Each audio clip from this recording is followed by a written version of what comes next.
Iron Lords podcast. All right. And we are live. Welcome to the Iron Lords podcast, episode number 73. And it's another glorious Sunday, and we're back at the round table on the Lord's Day. I'm very excited about our special guest, so we're going to get right into it. I want to introduce a Lord who, in my opinion, is one of the most positive and refreshing members in our entire gaming community. Although Xbox is his preferred console, this Lord is a true multi-platform gamer, is extremely honest with his console opinions, and ultimately has the OG arcade resume to prove it. Introducing the host of Breakfast with Boom, a panelist on the Crossfire podcast, and the creator of the Double Barrel Gaming YouTube channel, the long arm of the law, and the Lord who correctly recognizes Resident Evil 2 as the GOAT of the series. New York City's finest, making his debut into the realm of the Lords. My man, Lord BoomStick XL. How you doing, sir? Well, let me just say something right off the bat. I have to take some pointers from you, bro, because that was one hell of an opening, and I'm getting goosebumps, and I should be ashamed of myself. I just want to know if he's the MVP for having thinking 2 is the GOAT. What does that make me for thinking 4 is the GOAT? Listen, we gonna get into that. Trust me. You can't. You can't front on 4. The first 4 Resident Evil games. You even throw Code Veronica in there. I'll give people this. 4 is the reason the franchise went in the direction it did. That is correct. But just because 4 ruined the franchise doesn't mean 4 was a bad game. 4 saved the franchise. The franchise was hitting fatigue, so 4. Yeah, I gotta save it. We got intros. But he just said that just because 4 ruined it, 4 wasn't bad. Trust me, I'm telling you, man. We gonna hit that subject. Trust me. Well, listen. Gonna be a day. Well, first and foremost, guys, I have been really chomping at the bit to get on the show, and we've talked privately. I'm so honored to be here. I mean, I've listened to you guys' show numerous times. What our shows do is they talk about gaming, but there is a passion in the voice. That is something that cannot be faked, right? This isn't a fake news episode. This is real gamers talking about real news and getting excited and sometimes depressed on certain things that happen. When your favorite company gets an L, it's like your favorite ball team, regardless of what kind of sport, whether it be b-ball, whether it be football, whether it be soccer. When your team gets an L, you get depressed. That Monday comes around and you can't wait for the next Sunday because you have to wipe away that L. And gaming is very much the same thing. Microsoft does something bad and you're like, my God, Phil, what happened? Or you look at Sony or you look at Nintendo, and you get depressed because you want everyone to win. Absolutely. Okay, and I really mean this when I say this. When these companies win, you win. Absolutely. Preach. That's the Lord's work being talked right now. You know what I'm saying? Because you're the gamer, you're the one that's supporting the console or all 3 consoles. So when a good game comes out or a good decision comes out, you're the winner at the end of the day. So again, I'm really excited to be here. I cannot wait to get into these topics. You already know. Much appreciated. Lord BoomStick, you're Lord in your realm, so it's only right we showed you the proper respect here at the round table, and definitely a lot of our thoughts align, so we're going to get into these topics, have some fun. But of course, we have the 4 horsemen of gaming, those usual suspects at the round table. My co-host with the co-most, my brother from another mother, the difficult game conqueror, and the howl of the young wolf. My man, Lord Addict, how you doing, sir? I'm doing pretty good. It's nice to be here. Nice to be on the Lord's Day on ILP. Definitely has some good topics. Absolutely, man. Good to see you. Actually, to be honest with you, I don't even know what the topics are. I got you, man. I got you. One of them topics I got from you, the Fable. So we gonna get that one going, Pop. You gonna get that going. No doubt. Glad you made it, man. I know you had a rough week, and everyone just try to send their love and support to my boy Lord Addict. I'm so happy he came through, and like I said, we're gonna have some fun. And of course, we have our most technical gaming lord, the solo gamer who lives for the single player selfish experience, and also the Sostradamus, Mr. Offline Profile Illuminati, and Lord Patreon of the Iron Bank. My man, Lord Sovereign, how you doing, sir? I'm doing all right, man. You know, I might have to be in therapy with you guys, with you Mets fans. Oh yeah. They offer free therapy for us. He got his Yankee blues. Oh my God. It's been a painful weekend, but UFC picked up my spirits last night. Oh my God! It was good. I guess we'll talk about that. We'll talk about it. I don't remember seeing any fight talk last night, King. What happened?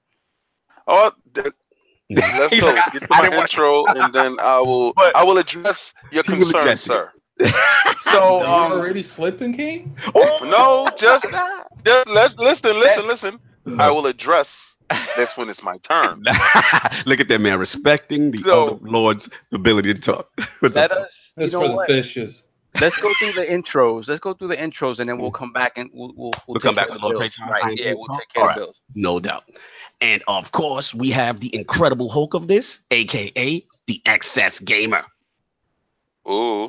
The Lord of Combat Sports, who's a man of his convictions, demands nothing less than that premium experience, and is the Get Money Gamer. Ooh. Beloved Lord King, how you doing, sir? I'm doing incredible today. And I gotta say I'm doing incredible today because my boy Addict showed up. Woo! All right, I thought he wasn't gonna be here. I was really depressed because there's a topic I want my mans to go in on with me. I have a feeling it's Switch related. But no. but this is the funny part.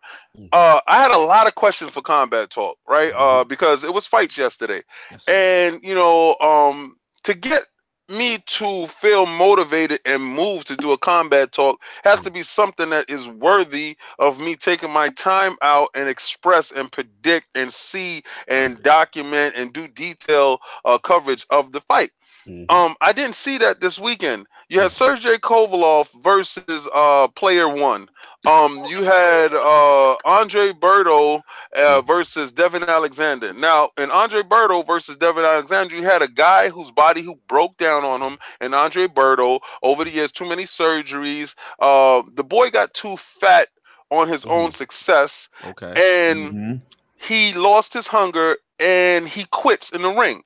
That's not a dog that I can back in a fight, all right? And Devin Alexander was addicted to opioids, all right? So he has a weak constitution, so I can't trust him going into the ring. So you have two potential L's walking into the ring, so if they would have knocked each other out, two burgers. I'd have went with that. But suspect best. Exactly. But I say this to say, if I had to give a prediction of the fight, I would have definitely took Berto for the simple fact that being that some person was on opioids, that means he doesn't respect his body. That means he doesn't respect his temple. And I believe that he would fatigue out and get stopped later on. He didn't get stopped and went to a decision. Berto won. Whatever. Sergey Kovalev. Do not like Sergey Kovalev at all. I do not like him as a person. Do I know him personally? No. But what he has exhibited outside of the ring and what he has done to his camp, mainly the minorities that was in his camp that got him to his position, he turned on them. He made references that was racist. So allegedly, he's a racist, right? Allegedly. I don't want to be sued. So this man lost to Andre Ward and never gave him the respect, never reflected on his loss and why he lost and how he lost. So if you never reflect on what went wrong with you, you are doomed to make that same mistake. Absolutely. But it will always come back to your doorstep greater than the last time it left. This time, your man got knocked out. Cold. Yes, cold. It was a destruction sent from the gods. To humble a man, put him into the bushes. So Sergey Kovalev, I want you to enjoy your time in the bushes, sir. I did not feel that none of you people were worthy for Fight Talk, but being that my inbox went crazy yesterday, I had at least 50 DMs by individuals. Shout out to Requeno and Hold on. Other guys. Shout out to Cat Daddy Fast Stacks in the chat, man. Salute, Lord. Like, thanks for that code, for putting it in the chat. Much appreciated, man. He's a huge supporter. Cat Daddy. He's off today. He's off today. So appreciate to see him live in the chat, man. Thank you so much, bro. I did not want to take up any time of this, to be honest with you guys. But being that you requested it, and being that Sovereign just got at me like, what's going on, man? This is where I go to now. You gotta remember, this is where I go to now for my info. No doubt. So, do you want to jump? Oh, King, I'm sorry. Are you good? No, I'm good, and I also know that there was UFC fights last night. I'll get into that. We'll get into that. We'll pay the bills, and then we'll get into Lord Boom. So, of course, like I said, we have the gaming ninja himself, the Shinobi, Lord Cognito, spreading that realness in the realm of the ILP. Not telling you what you want to hear, but what you need to hear. So, Lord Sav, do you want to jump in now, or you want to kick that bell, the Iron Bank? Yeah, let's do that. Yeah, let's take care of it. Let's go. So, it's that time to salute and bend the knee to all of our Patreon subscribers. Thank you so much, guys. You guys, really, the outpouring from the beginning of this has been great. And Patreon and everybody who's here every Sunday afternoon with us. We've always said this is amazing that you guys take time out of your Sundays to come chill out with us and listen to our foolishness every Sunday. So, so let's get into our shout outs to all our Patreon subscribers. So let's start off with Lord Whiskey himself, the Lord of all the whiskeys. All the whiskey. He got that. He earned that name at E3. Lord Fireball. Excuse me. Lord Fireball. Lord Fireball. Shout out to him. Afterwards, the PlayStation Bra. Thank you, sir, for all the support. Oh man, salute him. Yes, it's my dude. Followed by Lord Michael Lugo. Thank you so much, brother. In the chat every Sunday with us. Online with King. Going great. Wall of Bill himself, Lord Bill Stillwell. Thank you, sir. We're going to talk about him when we get to the poll. Oh, I got Followed by Lord Irrelevant Native. Thank you, sir. Yes. Much appreciated, brother. Love all the support. Lord Spoonman. Fellow Lord of Iron, hitting that Jim hard in the morning. I see them tweets. We just talked about him, Lord Cat Daddy Fat Stacks. Yes, sir. It's very rare we get him live on the show. We get him live today. On the road. So thank you, sir, and thank you for that code, brother. We really appreciate it. Another Lord of Combat Sports, Lord Jay Fonzarelli himself. Thank you. Yes. My destiny brethren. No doubt. What else we got? Stream Team Maestro, Lord Snaldo. Yes, brother. Yes, sir. Check his stream out. Had a good one. He was doing Overcooked with the wife. It was fun. Yeah. Nice. Followed by Lord Snail Killer himself, Diago Padral. Thank you for the support. We'll see you in the chat a little bit, Diago, man. We miss you, man. You got to see him in there. I know the time is crazy, but let's see who's next. Oh, Lord Death Singer, thank you so much, brother, for all the support. PUBG Kings, PUBG brethren. And last but absolutely not least, Lord Optimus Code. We'll have you on soon, brother. Thank you so much for the support. Thank you. So now let's get into these giveaways, right? So let's start off. Let's start off with our $10 gift card giveaway. So I have all the names in our random name picker. And then I have the side ones, people that paid me on the side. So you sure that we gotta see this process. We don't see the process. I think you're showing favoritism. The random generator that goes directly to the boss moves DM. I'm just making sure everybody has my PayPal link, right? Everybody has that PayPal link out there. They know where the dough should go, right? All right, so the $10 gift card goes to the PlayStation Bra. PlayStation brother. Salute. That's my guy. Congratulations, brother. Just hit me in the DMs and we'll get that out to you. Lord Fraud with those codes. Don't be mad because we ain't win yet. Gotta hit me up, man. What's going on? That's right, Lord. Patreon of the Iron Bank. Hit that Iron Bank up. Rigged. The chat is hilarious. Rigged. Oh my God. Continue. All right. A $20 gift card goes to Lord Cat Daddy. Cat Daddy, dude. I need some lottery numbers from you because I think he won it every single time. He got to be in it to win it. Back. Lord Cat Daddy. So congratulations, brother. You just hit me in the DM, so we'll take care of that. Now our T-shirt giveaway. Oh, this is the big one. This is the one they want. They love that Lord swag. And the Lord swag. Let's and go. the winner is. Wow! Wait. Lord Cat Daddy, what? You gotta get a new random generator. You gotta get a new kill us. Listen. Cat Daddy has every color. Baby, that payment went through. That's why. There you go. He has every color. Another month with no W's. Irrelevant. This is hilarious. Dude, shout out to Cat, man. Like I said, he put a wonderful picture up. I'll never forget. We had all the Iron Lord shirts on his car. It really meant so much. He has every color. Every color. Except for green. Yo, Lord Frodo drew. He said, "Rig." They doubled down on rewards. The only one you don't got is the green one. That's the green one. No, nobody has the green one except for Lord Tim Dog. Yeah, that's a Tim Dog respect. That was that's a Jay-Z special order. You need the all right, so we have one more giveaway to go because one more. Okay, bi-monthly, so we have a game to give away. Oh, it's the big one. Yeah, it's the big one. Woo! All right. If Cat Daddy win right now, I'm gonna hang up. Daddy win right now, we're finished. Fred Sanford's holding the chest. You cannot do the bank any longer. We gotta change it. Now let me stop. You gotta change it. And the winner of our bi-monthly game giveaway is Lord Death Singer. Death. I knew it was Death Singer because I saw his name pop up and it just rang into my head and I was like, Death Singer. See, guys, if more people join the Patreon, there's more chances for other people.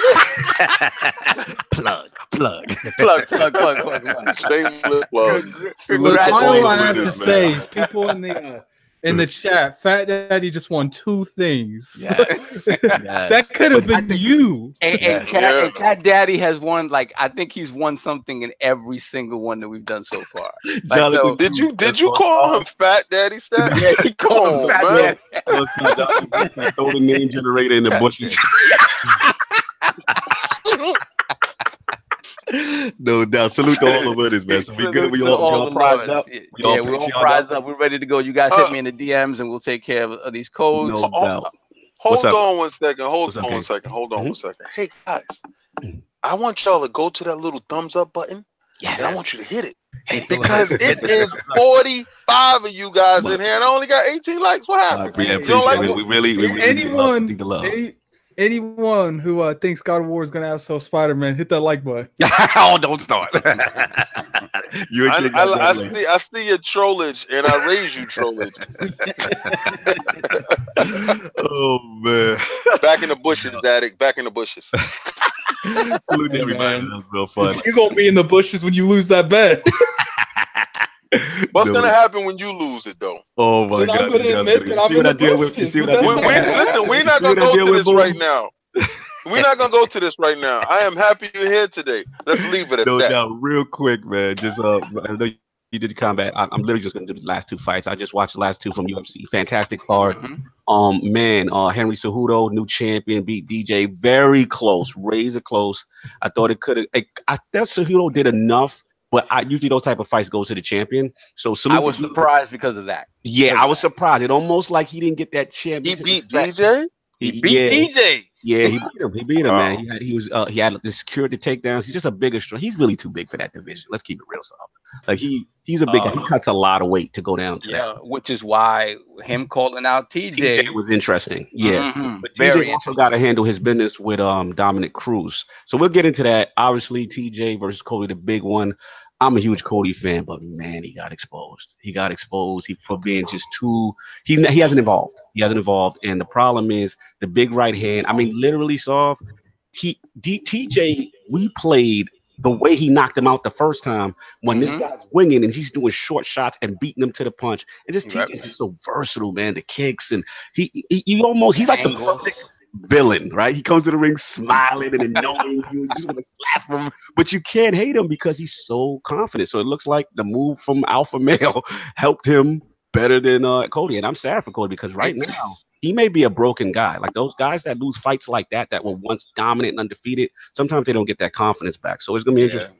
I think Cody. The thing with Cody is this. I think this is what TJ realized, right? He realized that he was fighting in an echo chamber where he wasn't going to improve beyond a certain point. Yes, and that's been alpha male's problem. That's the problem. Yeah, they're so tight knit that they peak out and they don't evolve beyond that. Yeah, Cody has some physical attributes over TJ that he can use to his advantage, and he's faster than TJ. He has more length than TJ. Well, for the most part, I think he does have a shorter reach than TJ. Right. But the thing with Cody is, I think he still went into this fight. Well, he said he went into this fight fighting with his emotion. Yes. Good this point, is not the same sniper that I saw take apart Dominic Cruz. It's not the same dude. That's when I thought he was going to be the future. As to be honest. Soon as he hurt TJ a little bit, he got too crazy. He got too excited. Yeah, and then TJ wasn't that hurt, and he got popped. He got popped. If he were willing just to fight him, and he was not willing just to beat him. He wanted to. He wants to. His emotion. He's too young. He's too emotional. And that's when I saw, just to finish this, because we're going long. But like when I saw him winging just when he first clipped TJ, and he's winging all wide, and literally it felt like TJ was doing the shorter shots and just spamming the button. Like if it was a video game, he was just spamming the short punch button, and he would just. And he was funny. He did the same move almost 3 combinations in a row, and Cody made no adjustments. So that's when I knew the kid is a little too emotional. He got physical gifts. He has to evolve. He may have to leave alpha male. But hey, I just think he could have fought better, but he's too emotional when he fights TJ. Because if he would have fought him the way he fought Dominic, he had a chance. Yes, he was in his zone, man. Yeah, absolutely. So shout out to UFC last night. It was fantastic. So let's get finally into the show and our guest. So obviously before we get into what we're playing, the Lords, we're going to start off with Lord Boom. His video game system history of over 40 years. His journey into the podcast realm with the Crossfire podcast and Lord Mooch. And finally, his inspiration to get started as a new content creator. So Lord Boom, let's start from the beginning. What were like some of the first video game systems you had and what got you into gaming? Well, my first video game system that I had, it was 1978, the Atari 2600. My dad brought it home. Old man. This is the old man in the room. So I'm gonna bring back something that a lot of these young cats are never gonna hear. Older than me? Nah, we're all old. We're all old. Minus one young wolf. Yeah. Check this out. I was sitting with my brother at my grandma's house, and we saw in the Sears catalog. Remember that there was no internet back in the 70s. It was the catalog. We saw the Atari 20. We saw I saw the Atari 2600, and it had Pac-Man and Missile Command and Space Invaders. So I had pointed it out, and my mom was like to my dad, "Listen, we got to get this for the kids because they do the right thing by us. They do their chores, right? They say their prayers." So my dad came home with it one day. He brought home the Atari 2600. With the paddles. A lot of people don't even know what the heck those things are. Yes. And the 2 controllers. And we played Combat. We played Missile Command. We played Space Invaders and Pac-Man. And again, back in the days, there were no colors in these games. But a trick was if you turned all the lights off in the house and you kind of mess with the color, you got the ghosts to have color. Okay. Can you remember? That is an old. Listen, everything that he's saying is 100% facts. So we have one button and a stick. One button and a stick. One button and a stick. And you know what, dude? I have been fortunate. My parents were, my mom never worked because my dad was the breadwinner, and he was a blue collar dude. We were not rich. We weren't even middle class, to be quite honest. And I'm not even ashamed to say it because, you got to start somewhere, and you got to start at the bottom and work your way up. And I am fortunate to say that video games grabbed me in a way that nothing else did. I mean, when I was a kid, my favorite thing was G.I. Joes, right? Like that was my with the Kung Fu grip. Thundercats, Transformers, Mask. He talking. We're talking all the 80s stuff, right? Yes. So, I only got $5 a week for allowance, and that wasn't enough. So, I wanted games, and I wanted the ColecoVision, and I wanted the Vectrex, and I wanted the N64 and stuff like that. The NES. And the way I did it is I started delivering the Post and penny savers to kind of, you know, make up that little extra money. So this man hustling, you know, and I had 2-3 jobs at a time, even as a kid, you know, because video games was my thing. And it turns out that 40 years later, video games are still my thing. And, you know, I've been fortunate enough to say that I've owned every console in the US that's ever released. This is king talk. You're in king level now. You surpassed me. even some of the most obscure things, Virtual Boy, Neo Geo Kart, Neo Geo CD. You know, it's and again, my family, you know, we did not have a lot of money, but I had a drive that I still have to this day that. You know, if you want something, you got to work for it. I don't know if that, you know, that's a term that you don't really, that's kind of lost with this generation. And I'm not insulting anyone, but not everyone has the drive. Facts. And that's what drove me. And, no, a lot of people, whether you notice or not, I was a New York City police officer for 21 years. Salute New York City's finest in the building. I grew up in the projects. That's a housing development for some people that don't know what that is. Right. Talk that New York talk. That's what we came for. Let's go. And I was fortunate enough to go back to my same community as a police officer. And for 17 out of those 21 years, I worked with the youth, and it was probably the best career I could have ever asked for because I was in the neighborhood that I used to run around in, and I was hanging out with some of the young and upcoming cats, steering them in the direction of you don't have to be bad to be cool. Bro.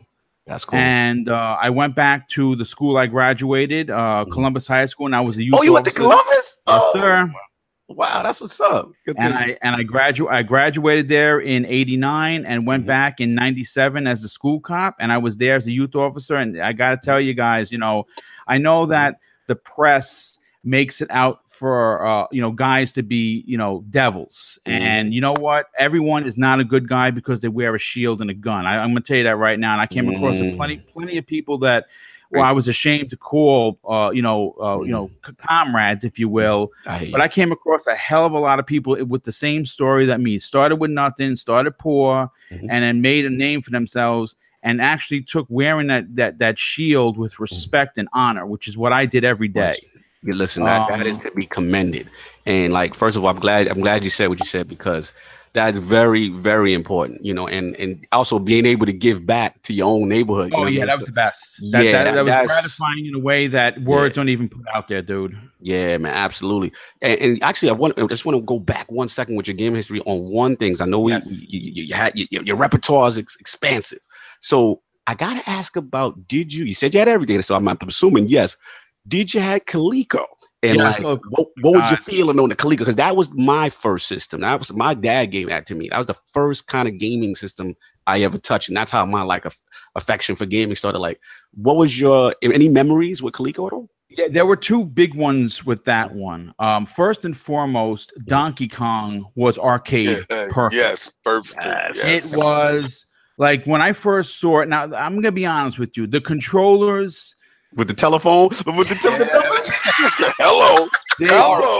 They were a little difficult, but I'm gonna tell you this: if you guys remember this now, when Rocky came out for that console, remember? Yes, they had those controls that looked like boxing gloves that you had. And they had the red knob. And I know what you do because I bought that. They had a baseball game. Yes, that was when they kind of like, I would say like right after Adam, because I believe they had Coleco. Then they had like the Atom with the Coleco. It was like a PC Coleco combo.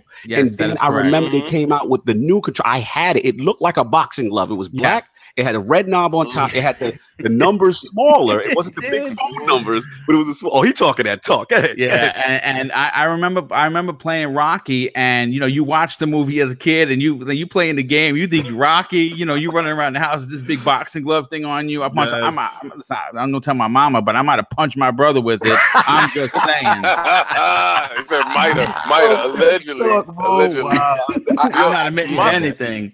my thing was when you said Vectrex. See, a lot of people don't understand. That was probably my all-time favorite young childhood system because it was like probably besides the tabletop systems that had like Donkey Kong, Pac-Man, and stuff like that, which was cute, and Popeye. Oh, that Popeye was amazing to me. But that was the first like little portable system. Like I can go to my friend's house and I can take it with me, and I can play Asteroids, Arcade Perfect Asteroids at his house, or what was it? They had Berserk, which was Berserk. Was fantastic. They had Blitz, which was a football game, and what was a lot of people don't know is people say what Vectrex, what it was. Okay, well, really, what it was its own contained TV screen. And the controller used to fold up into it, and the wire used to just plug into the wall, so you could carry it. I mean, listen, as a kid, it's a little heavy. I ain't gonna front. But what made this thing very, very different is that it was in color, and you had to put plastic overlay screens to get the color of the games to make it color. And it worked because each game came with the cartridge, which again, people don't even know what the hell that is. Cartridges? What are you talking about?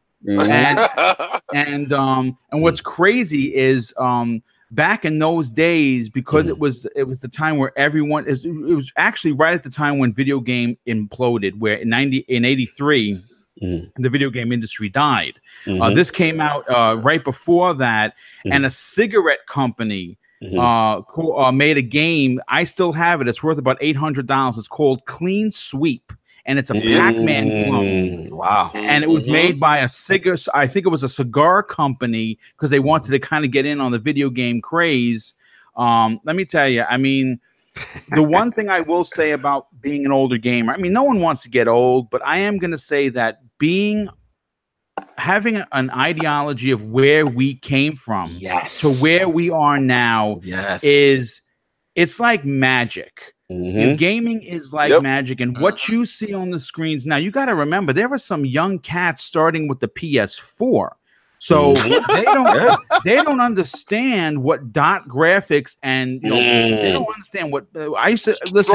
Talk to Addict. Preach to him. Let him learn. You remember Circus Atari with the paddle? Yes. Every time you fell, the guy made that crunching noise, clunk. Like, and you're like, oh my god, I died again. Or kaboom. You know what I'm saying? I mean, look.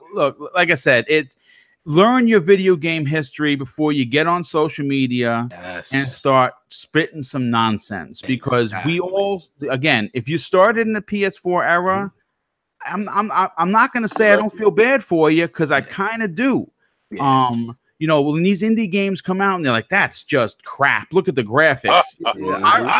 Shout out to Digital Tiger. He says, remember Mousetrap. Wow, they say some good classics in the chat. Yeah, I mean, so like I said, it's really interesting to see where we are now. I love gaming as much as any other hobby I've ever done. I've stayed strong with it 40 years. I mean, before becoming a New York City police officer, my career at the time, because I always since I was a kid, since playing with my G.I. Joes, I wanted to be a good guy.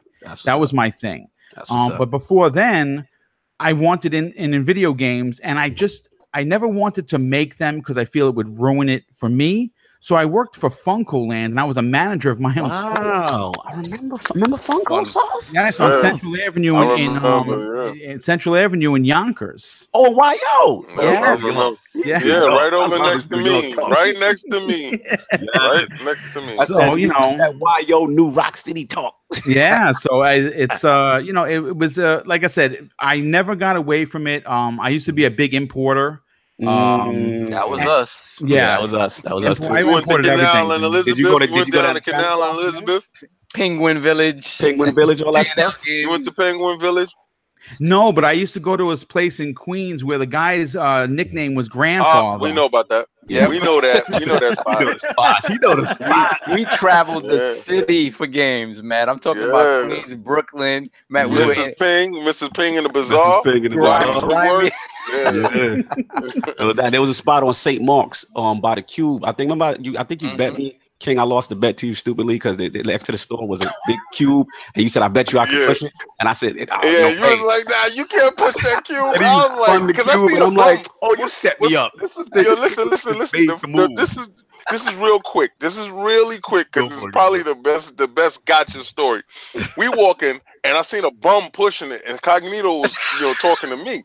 So I'm looking at the bum pushing it, and I'm like, yo, Cog, I bet you I can push that that square. Yo, the square is crazy big. It is ginormous. Yeah. He's like, you can't push that. So I go over to it, and I go, struggling like you right? And he's like, yeah. And I go, And then boom, I was like, yo, you set me up. I was like, oh, enough. I gave him his little money. I said, we going to the retro games though. I had enough of it. Yeah, I used to shop at a place on Linden Boulevard in Queens. Okay. They had the two. They actually two spots, one around each corner. And if you walked a little up, there was a little bazaar there that back in the days they used to get the import games in way before. I mean, I had a PlayStation 1 almost. 6 months. That was Mr. Lee's store, right? That was Mr. Lee's store. That was his partner. Our guy had that store. He had like a chain of that. That was like one of his satellite stores. So we know what you're talking about because that we had the plug, man. We had the guy. Whenever the plug that a knife you bring your games back. Like, so, for example, to the younger generation in the chat, like put it like this. If PlayStation 4 came out, whenever it released, how it would work is we would get the Japanese import maybe 6 months. So we would have PlayStation, whatever the PlayStation 1, PlayStation 2, before it released in America. And a lot of the control was pretty much the same. In some games, you could even change the translation in UI and in game. So it wasn't that hard. So we got to play like Shenmue and all that stuff beforehand. Like it was a pattern that every time, like, hey, let's get the Japanese one. And a lot of times there was no, even with, like, correct me if I'm wrong, King, a lot of the systems, it was region free if you had the Japanese one. That is correct. So you could just hold on to it. So it was just a really cool time.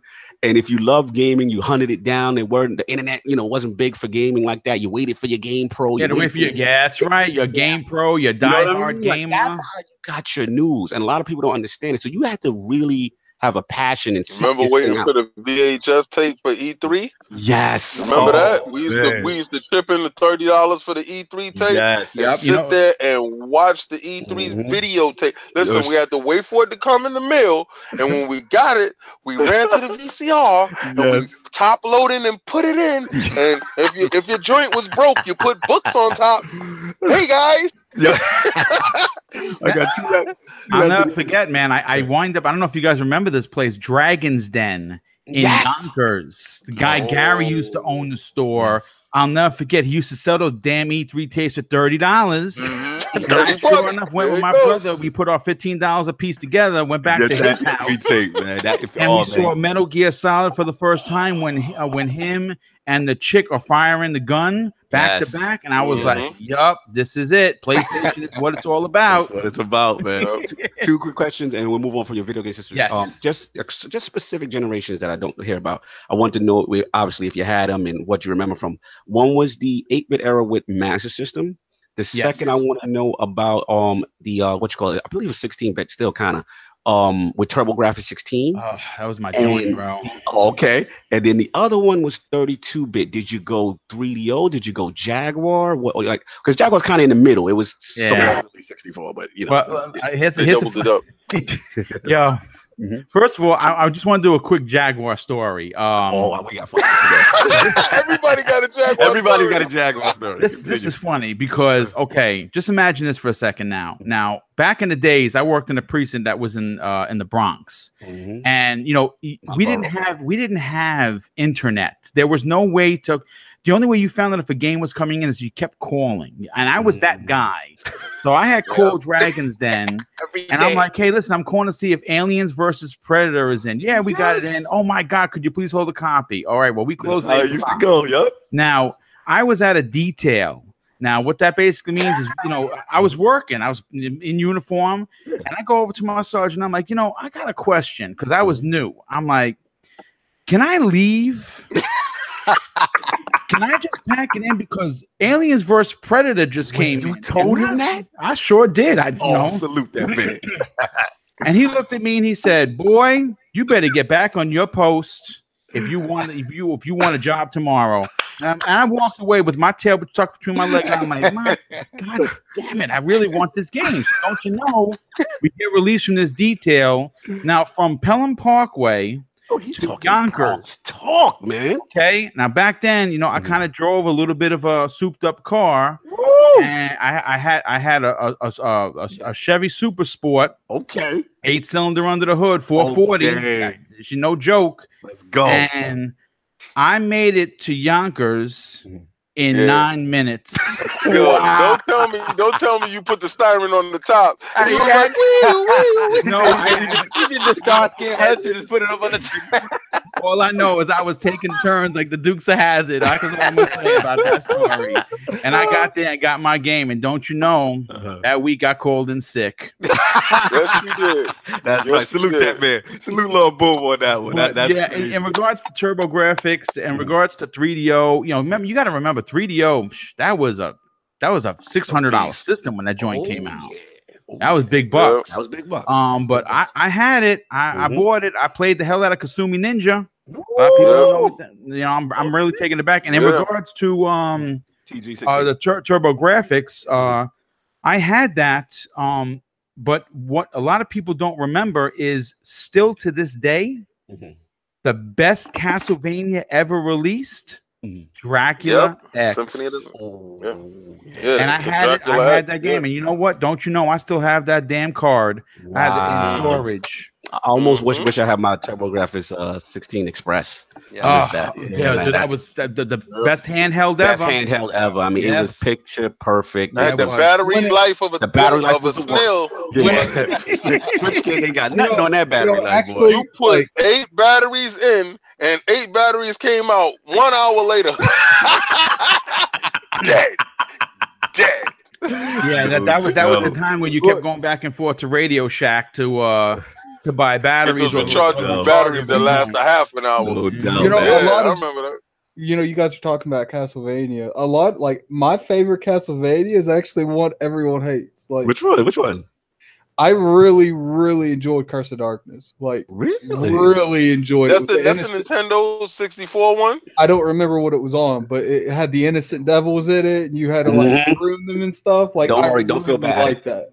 I'm the same way. Like I do not pretend to be a Castlevania hardcore person. My favorite one, a lot of people hate, is actually 64 because I was just so impressed when you threw the chain. A lot of people hated that game. And the game used to rotate.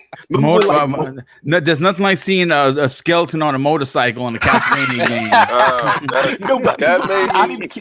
made me throw up in my mouth from coming from that Super Nintendo god of beautifulness when you was in the tunnel and the world was rotating around you. Because I was just so impressed by the graphics doing that and the chain.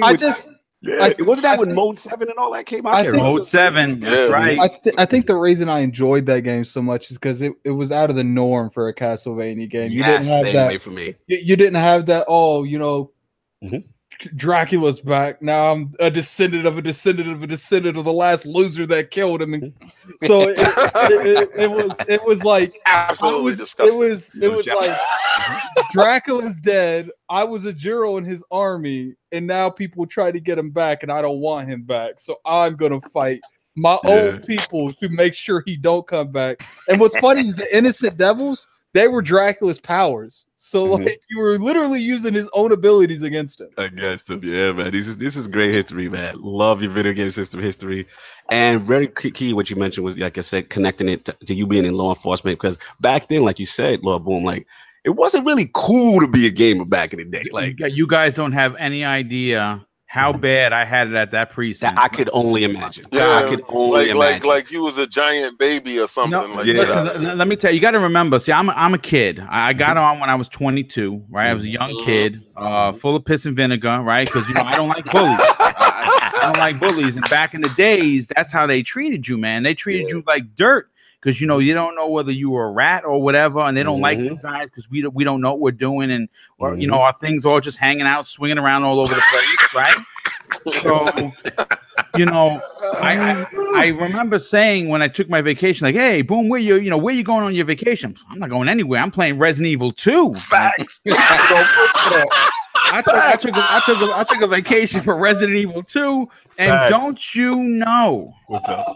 that they turned my locker around. Wow. They put some dibs on that. It's crazy. They hazed you at the station. Let me tell you something. It'd have been easier coming out and saying I was a gay man than being a video game player. And what's more crazy than that is nowadays it's so mainstream that you just come out and you know what? If you aren't playing games, you are the weirdo. Facts. Isn't it crazy how, like you said, it's changed. It's all cool these now. kids that are coming out there. I'm the originator in that priest, and I get no credit for it. I broke open doors. You opened doors for us all. Yeah. When we grew up, we changed the narrative. Yes. Like that's the whole thing. Like this is why our movies are good. This is why Transformers is good. This is why G.I. Joe is good. This is why they're gonna make a Thundercats. This is why all those Marvel movies is good. We grew up. We are in control right now. So the fact that we are in control, these systems, you know, that guy that did a motion engine for that PlayStation probably had an Atari 2600 and was sick to his stomach with those graphics and sat there and said, not on my watch, not Absolutely. today. You're making a good point. A lot of those guys grew up. Yeah, a lot of those. Because I remember, you know, we used to talk about this. The greatest day in the world is when my generation takes the reins. Oh my God. That's when it all stops. That's when the big crash happens because the big crash. It's over. Y'all, big crash. Hey, listen, I'm not gonna get into your generation. Like I'm gonna bash your generation. You realize people in my generation, the majority of the people making these games, right? No, I do not know that, but I do know that we are in charge of you. I guess. We give you direction. We gotta move. But just because, let's go. Yeah, that was fantastic, man. So pretty much I was gonna ask you then, let's get to the podcast, the YouTube journey. So obviously we'll let you to crossfire with Lord Mooch and those guys, and then branching out to your own channel with Double Barrel Gaming. It was a whim, really. Just a complete whim. I used to be the guy, the media guy, right? I had subscriptions to IGN and Giant Bomb and GameSpot and all these other things, and then something happened in 2013. The Xbox came out, and the media went from reporting it to opinionating it. Yes, and I started to see that the Xbox platform, which was my favorite platform, became the whipping boy, and for a lot of good reasons. This you take nothing away from Microsoft effed up. You cannot deny they're in third place, for a reason. I started to see that the media wasn't reporting the news that I wanted. So I heard from several people, and crazy enough, my nephew, 9, my godchild, 10, YouTube. And I'm like, what is this YouTube thing that everyone keeps talking about? I'm like the old man in the room. That's me. I'm like, YouTube. So I typed in video games, and a whole bunch of sites came out.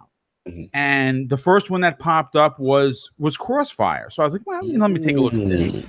So I started listening to that, and I'm like, okay, there's some guys I don't really care for, but there's some guys I do like. Mooch specifically is responsible for where I'm at, and I give him all the credit for that because I DM'd him, and I said, hey, listen, any chance that you have community members on your show? And he said, yeah, it's something that we do. Would you like to come on? And in June 2017, I got my shot, and I came on, and I was nervous. And if you listen to me, I'm speaking the same way I was speaking there, but I didn't have as much confidence behind the mic because obviously I'm new. The podcast scenario takes time to build. Yes, it certainly does. And what shout out to Cat Daddy. He said this dude, Lil Boom, has just earned a new sub with the segment before. Oh, dude, I appreciate that. Thank you. I lost 4 in the last 6 hours prior to doing the show. I don't understand how that happened. I actually did a tweet. I'm like, does being a good guy piss off people? I don't know. I don't know. I thought being an a-hole did, but whatever. What are you gonna do? Continue. So you got your shot. So I got my shot, and then the next week he kind of asked me, "Do you want to do it again?" And, nice. and then 2 weeks later he said, "Hey, we're getting a lot of good feedback. People like the way you speak. Nice. They say you have that old time radio voice, which I hate my voice. I just want you to know that I hate it. But other people are like, yeah, you sound like an old time radio I was guy." rocking with you, man. When I jumped on Crossfire, I was like, yeah, I like this dude. He's definitely passionate, and you definitely resonate with a generation. Also, doesn't have a voice now. Like, I mean, let's be honest, like Lord Addict's generation, they're running things. That's just the facts. You know what I mean? There's no respect to that. How you feel about that, King? Gotta have. Oh my God. But y'all gotta do something. Listen, we're called OGs for a reason. You know what I'm saying? And you got to remember, I remember coming back. I remember coming onto the department. I'm like, look at all these old dinosaurs. You know what I'm saying? And that's how we was when we was young. And don't you know that when I was getting ready to get out, I had kids calling me old dinosaur, and I'm like, you motherfucker. You know what I'm saying? Like, and I look back and I was like, all I did is smiles. I'm like, you know what? You are right for that kid, because I said the same thing about the other old dinosaurs. Yeah, we did. You know what I'm saying? So it's a cycle. But he gave me my shot. I did I did a few episodes, and then I became a regular. Nice. And then Mel from Coffee Casuals and Consoles asked me on as a guest. Nice. I came on once, and she got an outpour of like subs and messages. So she asked me to be a regular. So I did that. And then after doing it for a few months, I'm like, I'm really enjoying this. Nice. But I kind of want to do my own thing, because I wanted to, exactly what you said. I want to talk about what we did back in the days, but still be relevant, which is why I have 2 live shows. Nice. The Friday one is current news, and really the whole ideology behind the Friday show wasn't just for me. Okay. I try to get as many new guests on as I can, because I want to promote people the same way I was promoted. So it's my way of giving back and paying it forward. And the Tuesday show, which is the Boom's Pop-Up Podcast, it varies in subjects. But like, for instance, this week's show is going to be 2007, a year in gaming, the greatest year in gaming. Wow. And and we're gonna talk about all the titles that came out, because that is still revered as one of the best years in gaming history for all 3 systems. Absolutely. So I like talking about the old stuff, and then I just really liked the responsibility of doing my own work, doing my own research, doing my own show, but at the same time promoting others. That's really what it came down to. Well, we appreciate what you're doing, man. Very, very positive stuff in the community. I try to get a chance when I can, because actually I work nights, so when I come in the morning, I actually could catch Breakfast with Boom, because I'm off work now. I appreciate that. Yeah, man, really good show. I believe you had was it Microbox and a couple other guys that I know. Yeah, and I was just like, wow, that was cool to see. Great topics, good stuff. Much respect there. So we're gonna ask this. We ask this to every guest. So, basically, Lord Boom, what's your top 5 games or franchises of all time? Well, that's actually super easy, to be completely honest. Okay, you go first. Resident 2, number 1. Woo! That's Resident 3, number 2. Wow. Nemesis is probably the best. That's when they expanded on it. Yeah, best characters. Castlevania Symphony of the Night, number 3. Yes. Strong PlayStation title. Final Fantasy 7, which I beat, by the way, in Japanese the first time on my import, and then re-beat it again in English. Import? You started to figure out all that text on how to do the summon? You started printing out those game facts. Oh, the game facts, FAQs and game facts. Like, that must have been like 300 pages. Oh my God, my mother was mad as hell because she had to go out and buy ink. Sovereign put me on the game facts, and that's how I beat it. Yes. You guys are FAQs. People don't need people that's the difference between your generation and my generation. Apparently, it's okay to use game facts in this generation. You guys watch a video where someone else talks about it. Yeah, don't even go there, because I actually told somebody go watch the video on how to get the whisper and then come back to me. So your generation has it at the. Well, I mean, to be fair, King, like. We've always had it. We had Game Genie, we had Game Facts, and we got YouTube now. What you said? I used to call the Sega hotline. Oh my god! Oh yeah, remember that?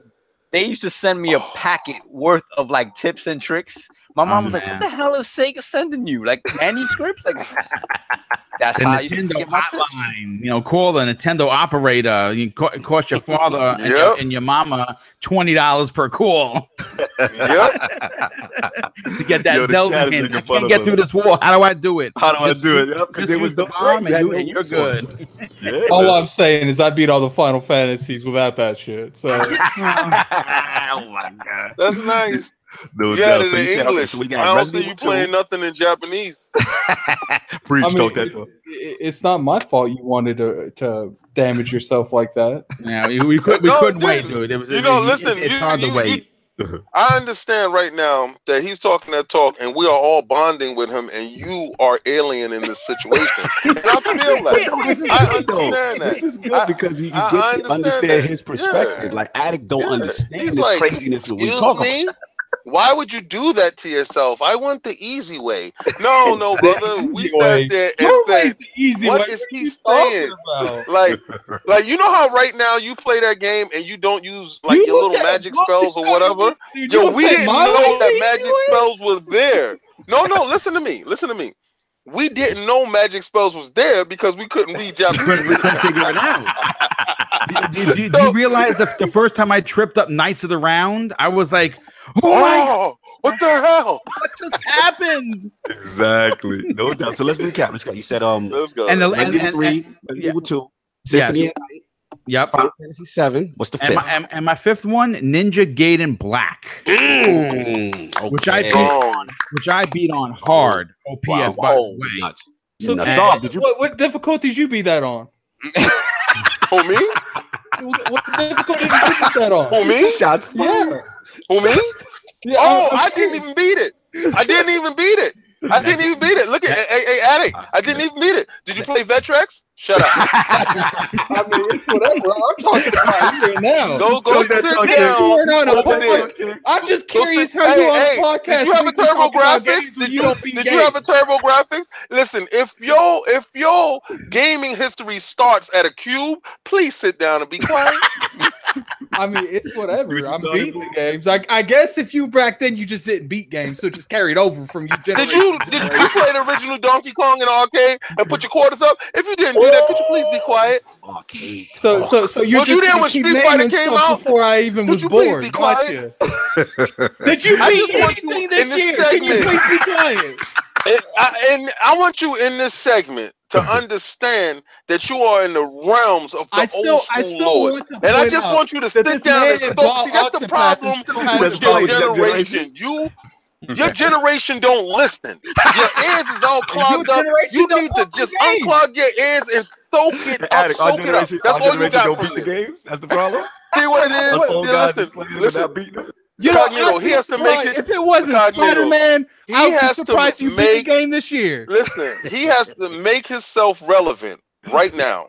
They know right now by injecting yourself into this situation. Did you beat the Spire in your Destiny 2? What? Oh my God. This is going left. What Spire? Oh, see, exactly. You don't even know about that raid because you ain't even been in there. So I think we should a lot of topics to get into. It could be the old heads versus the young bucks. Sit down. I beat things that interest me. It don't interest me. We got beat nothing. You buy stuff and it sits in the wrapper. Shut up. Y'all gotta stop. So that's the top five. That's cool.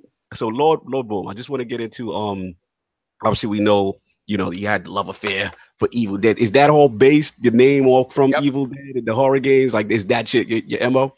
Well, horror games, it's not my favorite genre. I like the open world action adventure kind of games. But the whole Mr. Boomstick XL definitely comes from Evil Dead. It's me and my brother's probably favorite film of all time. No doubt. And you know, again, it's campy horror. Yeah. You know what I'm saying? But it was fun. It was fun horror. You know what I'm saying?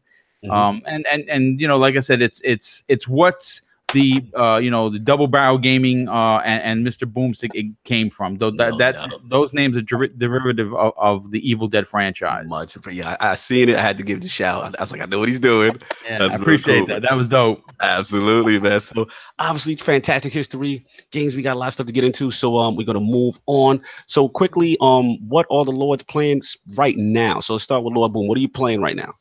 I'm playing, you know, when the summer comes around, we all of us have backlogs of shame. And you know, I've been trying to, you know, I'm trying to hit that 300,000 gamer score. I'm just short of just 50,000 short of hitting that, and I don't know if I'm going to hit it by the end of the year, but I've been chopping down the backlog and kind of like getting at these Telltale games that I you'll get those 1,000-point games though. Yeah. So I never, you know, I know what the ending is because obviously it's a game as old as hell. But I'm playing through. I just beat Michonne, the 3-part series, which was fantastic. You get to hear, you know, if you're a fan of the Walking Dead, you get to see her backstory with her kids. That's deep. Right? That was deep. I did like that one. And I'm playing through Walking Dead season 1. I'm really enjoying it. I started it, I think, like 2 or 3 times on the 360 and the PS3, but I never got around to like episode 2. I just started episode 3. And last week and the week prior, I beat Guardians of the Galaxy. I beat Batman season 2. Okay, you killing Telltale game. You get your nice points with those. Like, it's quick. Yeah, you definitely do. But you know what? I wasn't doing it just for the points. It was a shame that I never got around to these games because they don't take that long. They don't. You know what I'm saying? And we are in a lull, and it's not going to ramp up until like the middle part of September. So you got to knock them out now. Yeah. So, you know, you have your Tomb Raider, you got your Spider-Man, you know, definitely those are big ones. And obviously, you know, you got your, you know, Call of Duty Black Ops is a big pass for me because that's a multiplayer only. But so I'm trying to chop down some of this, you know, backlog of shame, and you know, I'm kind of cruising along. Oh, good, man. That's good. Lord Attic, man. What are you playing recently? I've been playing some. I'm about to start playing Dead Space probably here today.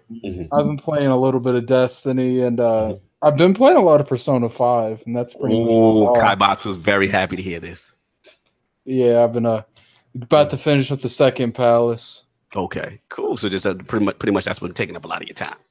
Yeah, I've been moving and stuff, so I haven't played a whole lot. But I played Persona 5 for about an hour and a half this morning. Oh, wow, that's what's up. Right before the podcast. Right before? That's what's up. Lord Saul, what have you been playing, man? Still playing a lot of Hollow Knight on the Switch. I picked up the Mega Man Legacy Collection, the Mega Man X Legacy Collection, the first part, with the first 3 Mega Man X games, which are the best ones out of the bunch. So I touched that a little bit. I pre-ordered Dead Cells on the Switch. That game came out in early access on PC last year. I didn't even know you can pre-order stuff on the Switch. I'm gonna be real with you. Oh man, that digital conversation beef is so funny.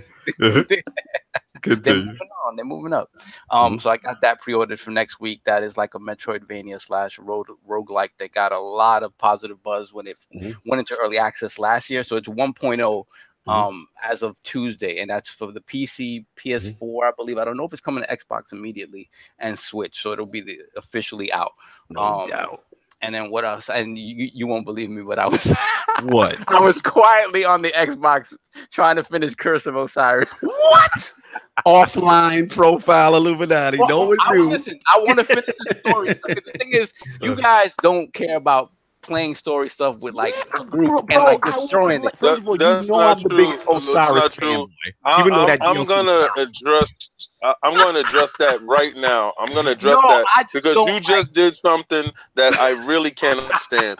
But I'm going to address that when it's my turn. I don't like playing the story stuff in groups because people they're talking, people have seen it. I don't like doing it. As soon as I'm done with Curse of Osiris, you will see me online. I want to play Warmind. I want to get my numbers up. Selfish single player experience. If y'all wonder why I come up with that. Lord Boomstick knows what I'm talking about. Yes. I do. I hear where he's coming from, Solo. But once in a while, it would be nice to get an invite and see you online. Once that's done, you will see me online. I'm live. We haven't seen it all year. It's been quite some time. I promise. Get a monkey punch. What are you? First, hold on in the chat. Shout out to my my brethren, Jay Fonzarelli. Happy born day, bro. Happy birthday, Jay. Salute him. Salute. That's one of our favorites in the realm, man. We definitely got to get him back. Everybody give him a happy birthday, please. Absolutely, man. That's royalty in the chat right now. Lord King, what you been playing, man? Okay. Well, that should never be questioned this week of Solstice of Heroes. Yes. Let me tell you something. I have 2 characters that are purple. I'm working on my 3rd character to get him the purple. Now, by me speaking that speak right there, only if you're playing Solstice of Heroes will you understand what I'm talking about and how difficult and hard that situation and what serious part of a grind that is. Now, I would like to give a shout out to the clan.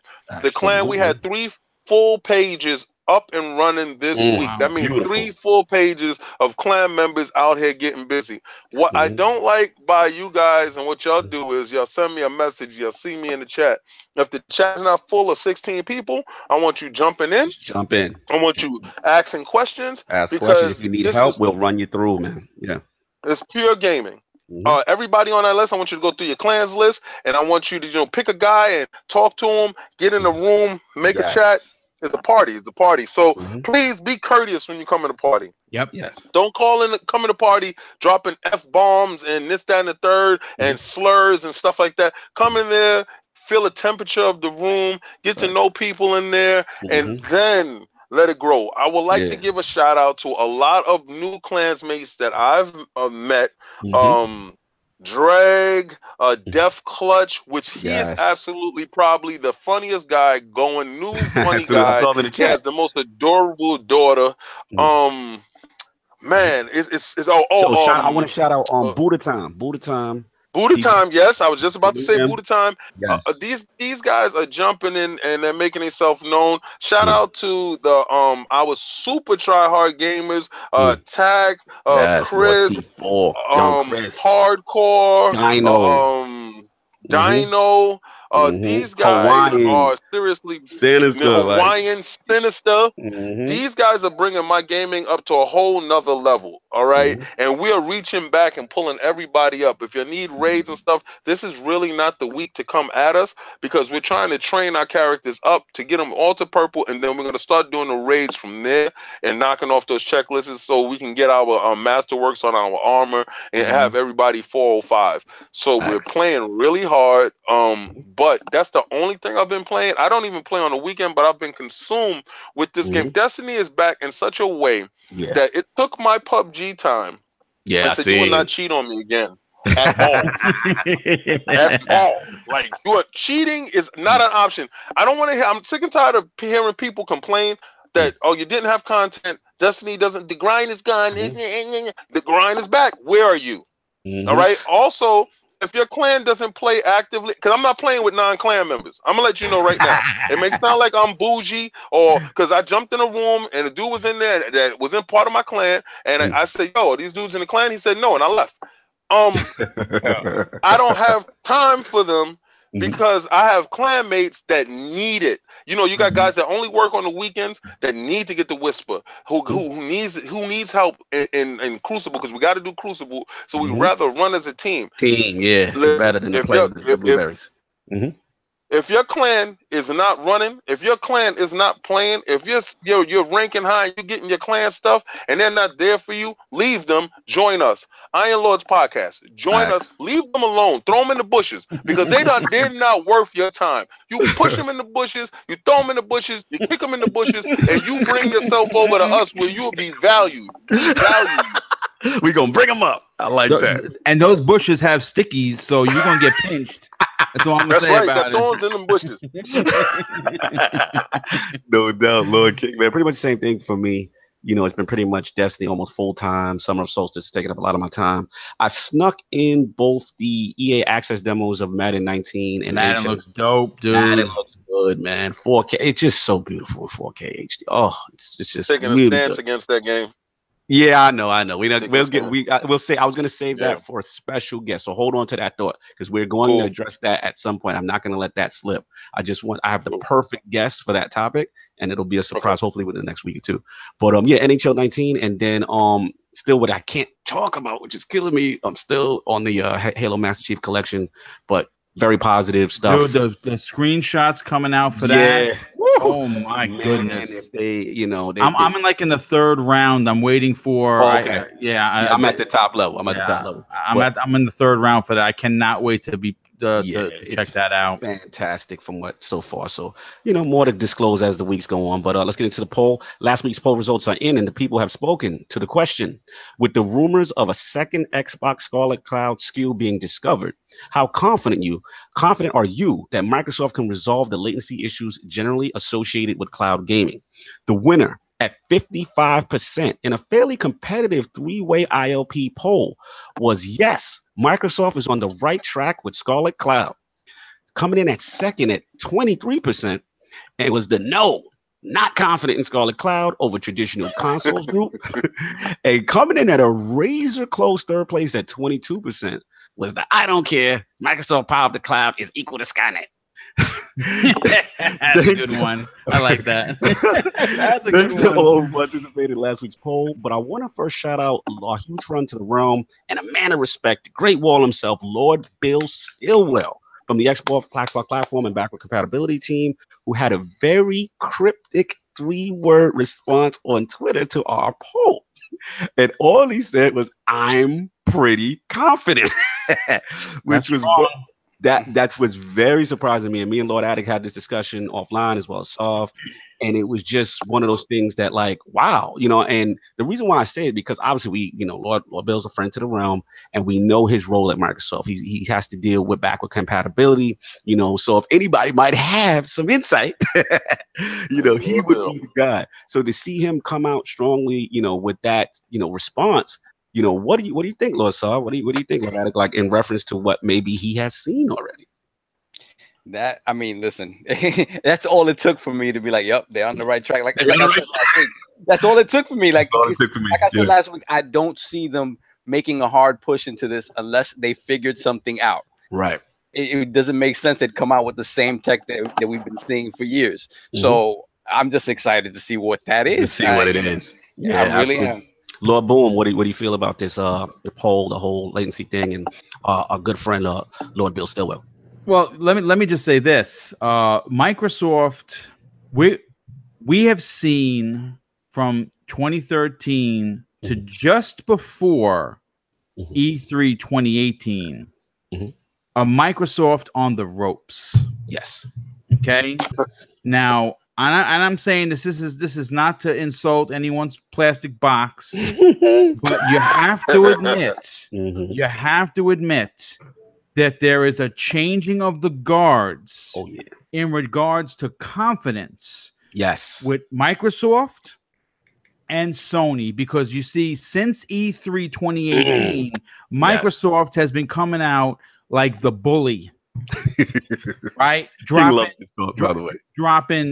lots of information, lots of SKUs, lots of secret information, hiring at this company, buying this company, word we may see another one or two companies being bought up and announced at Gamescom. These are all the hot ticket information that we've been getting from the Microsoft camp, whereas Sony has had really kind of been, they kind of fumbled a few times, you know what I'm saying? And now we're first and goal on their one.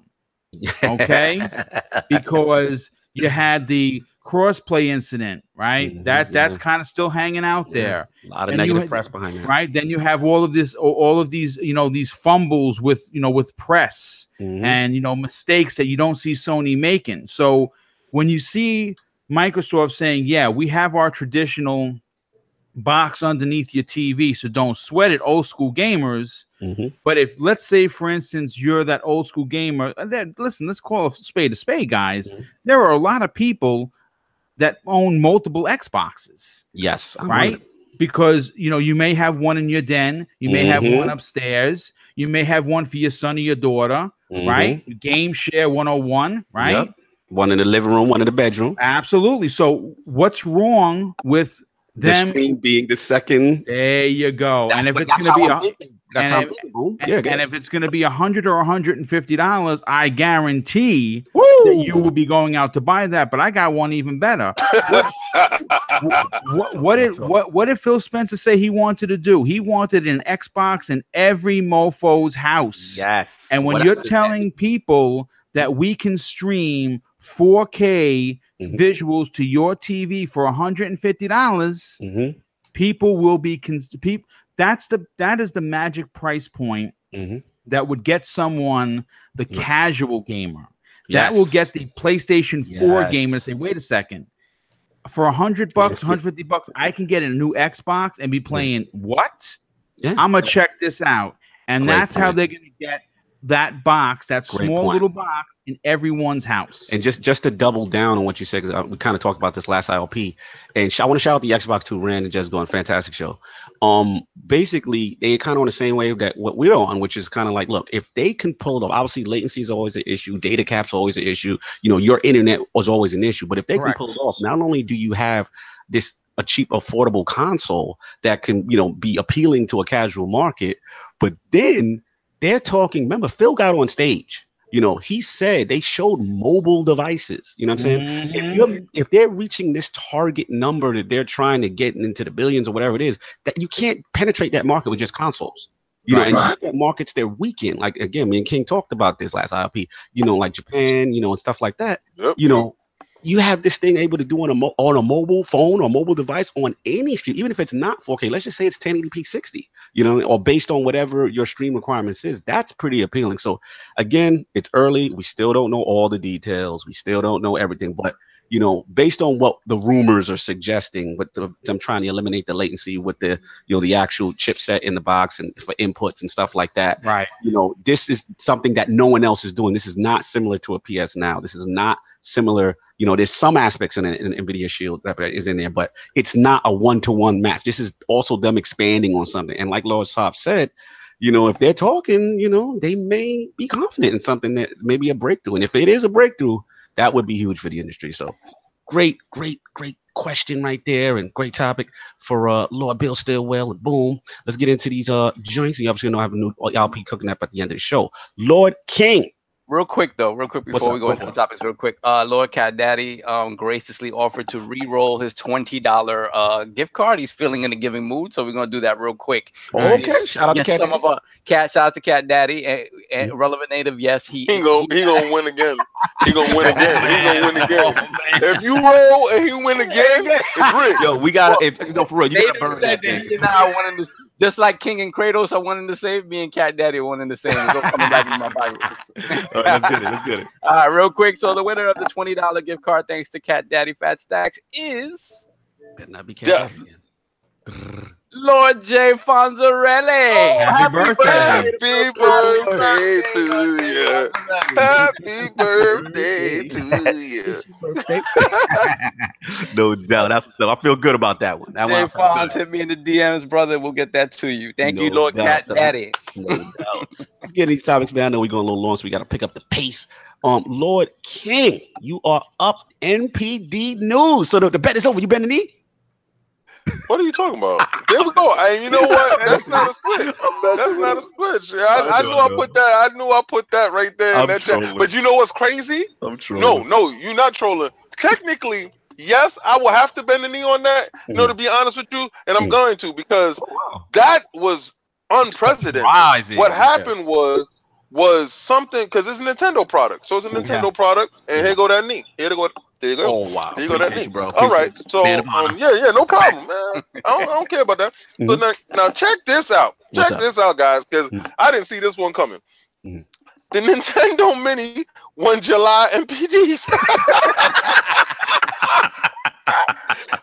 Isolated system. This is how you know gaming is at its purest form is when you can just game how you want to game, where you want to game, with what you want to game, right? Mm-hmm. And this system has taken on a life of its own. Now, I'm pretty sure that Nintendo had all the thoughts and ideas of putting Virtual Console in the Switch. Yes. It was a success before, so it should be a success now. But this mini is winning. Why should we make a Virtual Console on the Switch when we could sell these games 15 at a time on these little boxes and get it out there? My question to the realm, is the success of the mini at the detriment and the demise of the Virtual Console on the Switch? Let's get Addicton on this. I'm very curious about his position on this. I said from the start they're not going to do nothing because that's selling like hotcakes. Yeah. No, I'm with you, bro. Did you see it win in July though? Yeah, I didn't see minis winning July. I mean, yeah, isn't that crazy? I mean, it's. I guess they just restocked. That's what I was thinking. Yeah, but I know it's true. Shout out to my job. I actually work with a lot of gamers, and one of my boys actually, like a week or two ago, he comes up and he's like, "Yeah, man, I got it." Whatever. I'm like, "How'd you get it?" I'm like, "Yeah, what? I don't know if it was Amazon or whatever. They must have been a huge restock. It has to be, because I'm noticing people now posting it and getting it up. But to still, to beat a PlayStation 4 and an Xbox with the mini, like, that's crazy. What do you think about this, Boom, man? Like, where you at? Well, let's bring some knowledge out there. Okay. First of all, it launched on November 11th, 2016. Good point. Okay, we are now in August 2018. Winning NPDs. Okay, so we're almost coming up on 2 years. Listen, the thing is this. To be honest with you, the Xbox, the PlayStation, and the Switch need to hold an L for that, because that's ridiculous. Well, I mean, look. There's a couple things you got to remember here. First of all, it's the summer and it's slow. Right. So it's smart on Nintendo to push these out the door. But more specifically, they're $60. They're the price of a game, and you're getting 30 games. And you know what?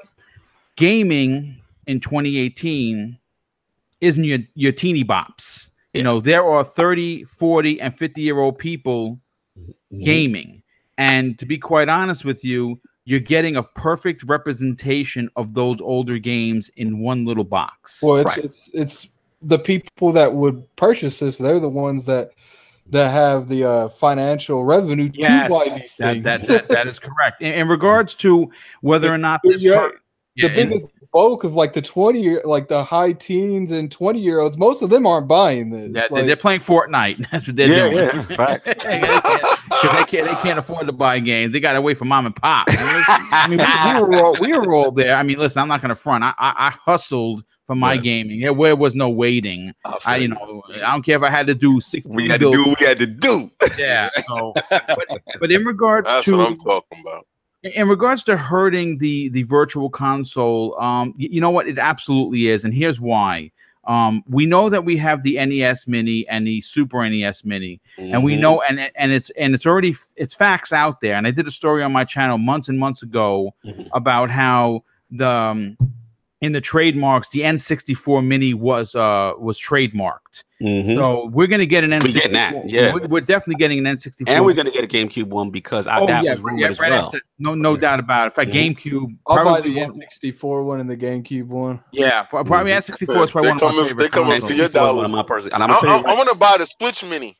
Oh my God. I'll tell you right now, when they do the N64 Mini, if there's some way, and I know this is cutting into Saab's rant later, I mean, if there's some way to can get them wrestling games, I don't know if the license issues, because in my life, that's wrestling. You'd love to see WrestleMania 2000 in there.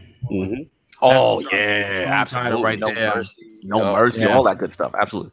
But the reason why, you got to look at it from two ways. Yes, it's hurting it, but at the same time, do you want to be the cat like me that buys Super Mario World for the 17th time? You know what? I'm just saying, because we all did that. You know what I'm saying? Because they don't transfer the licenses. So the Wii, the Wii U, you know, the Game Boy this, Game Boy that, you're buying these games one after another. I actually don't mind the minis having like a little collection of games. You just plug it in and you go. You played for a week, you put it away, and then when you get nostalgia bug, you put it out and you play it again. So don't be surprised that once they're done releasing these minis, because you know there are only so many Nintendo consoles. There you're going to see an NES Mini 2 with these 30 games that weren't on the first one. Yeah, I can. You know what I'm saying? I can see that happening. And you know what? I'm such a boob that I will be going and buying those things, every one of them. Nintendo milking the public. Let me jump in, man. Yeah, they hustling. Listen, at the end of the day, just in reference to the actual NPD part, I just want to talk about that a little bit, and then I'll go into the mini. Yeah, I mean, the industry is just so healthy right now. Just seeing what's going on, and like with the mini just being a surprise. PlayStation 4, let's not forget, they still won in dollar sales. They still won in revenue. You know what I mean? So we got to give props to them on that. And even though everyone's like, oh, Xbox losing and Xbox is they're double. They nearly doubled for the month as far as hardware sales. So again, it's like me and King always say, we use a music reference, right? Where it's like, PlayStation is Drake right now. You know what I'm saying? They go platinum every, album, but you got Xbox going gold and still doing better than the 360 era in financially. So people, this is a misconception out there because they're not winning the NPDs that all of a sudden, it means that the system is a failure, right? And that you see that rhetoric. And as far as the mini, which is to King's question, which is like, yeah, I gave up, man. I can see the King's right. I just think it's one of those things. As bad as I want Virtual Console on the Switch, there's no way I can see it coming. I mean, these mini consoles are so dominant sales wise. They have no incentive to do it. They have no.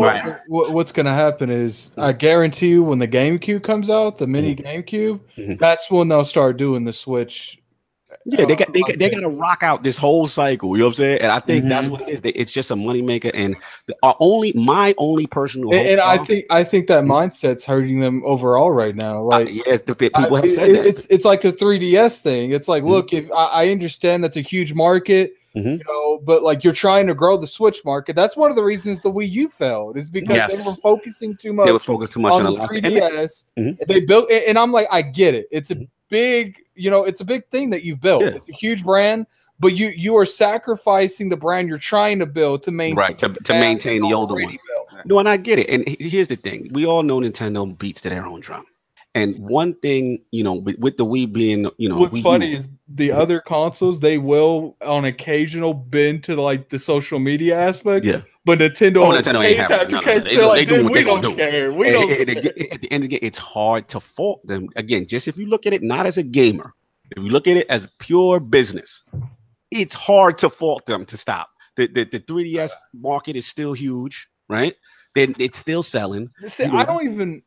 The winning NPD, you know what I mean? Like, there is no incentive. It's the best way to spotlight their stuff. I don't think we would have gotten Virtual Console in the same way that we have in the past, just because if you look at everything that Virtual Console encompassed in the past, it wasn't just their stuff. It was TurboGrafx. Yes. It was that's why I'm pissed, because I got back into Nintendo, and like I'm a huge Shinobi fan, and I saw it was on Wii, so I'm like, oh, this is definitely coming to Switch. Now I can't get anything. My big issue with this right now is I feel like, okay, Pokemon, like I want them to use their handheld like they did with like the N64, to where it complemented the N64. Right. It did. Right. It complemented the Wii. Yes. It complemented the GameCube, but they don't. It's like its own entity now. Yes, correct. And that's one of the issues they're having. Like, what they need to go now is, because they're both portable, they need to have like Pokemon, like the colors, like they've been doing. That's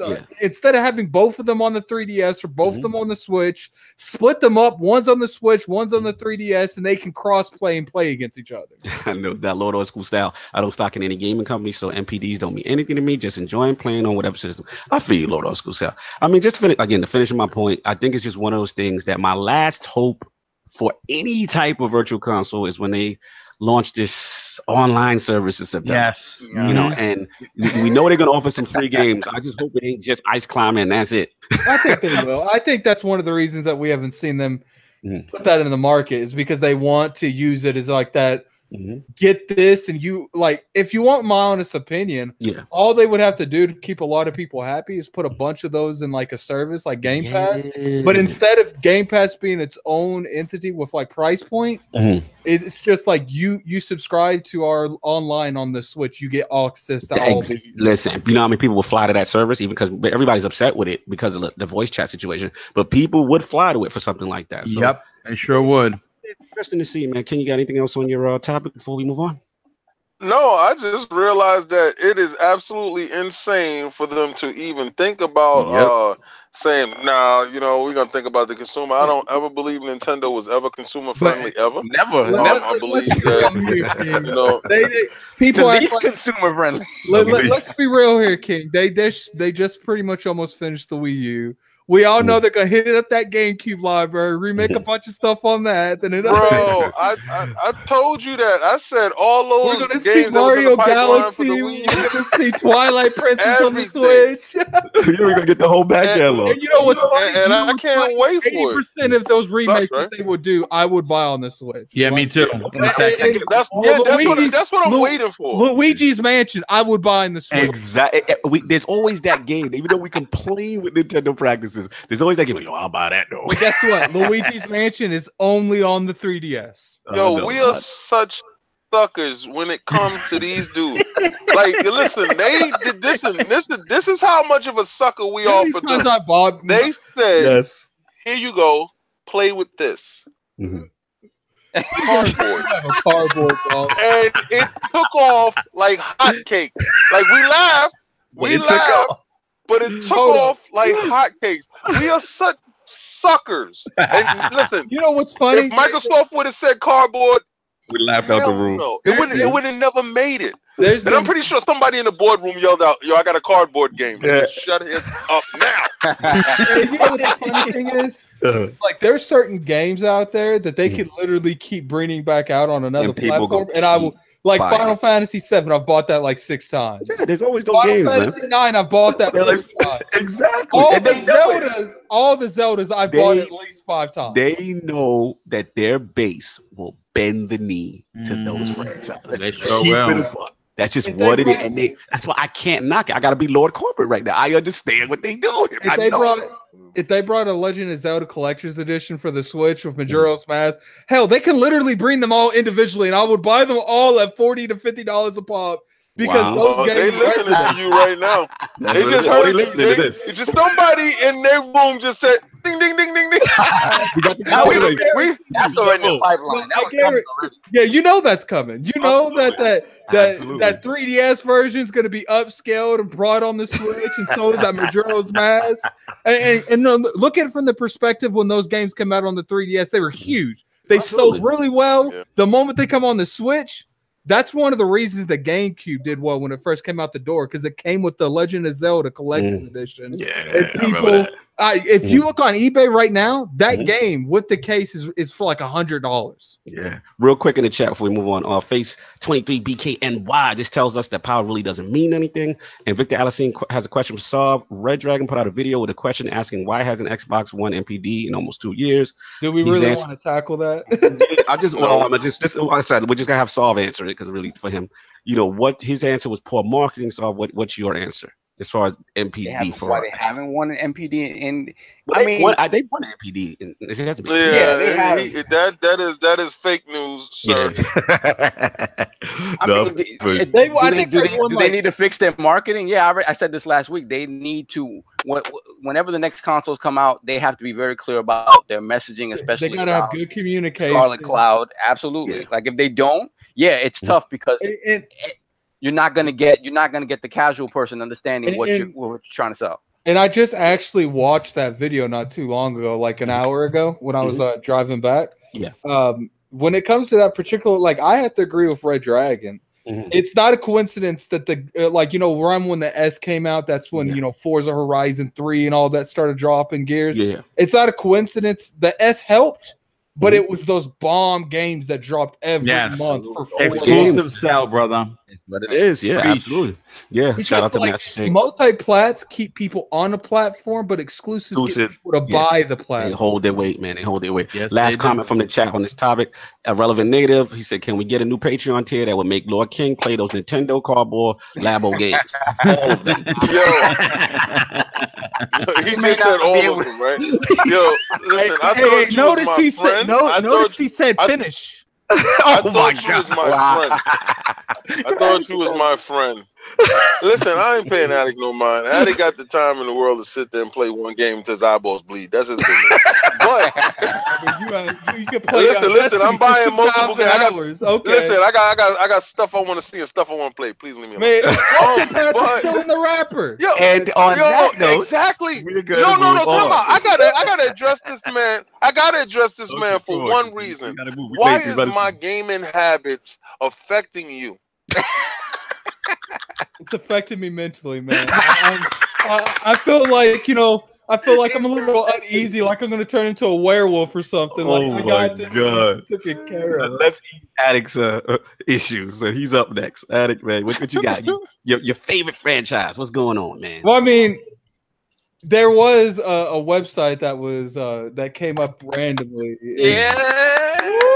Let's go, baby. Let's go. It's been debunked already, but like I kind of shout out to Lord Sam. Put it out there, man.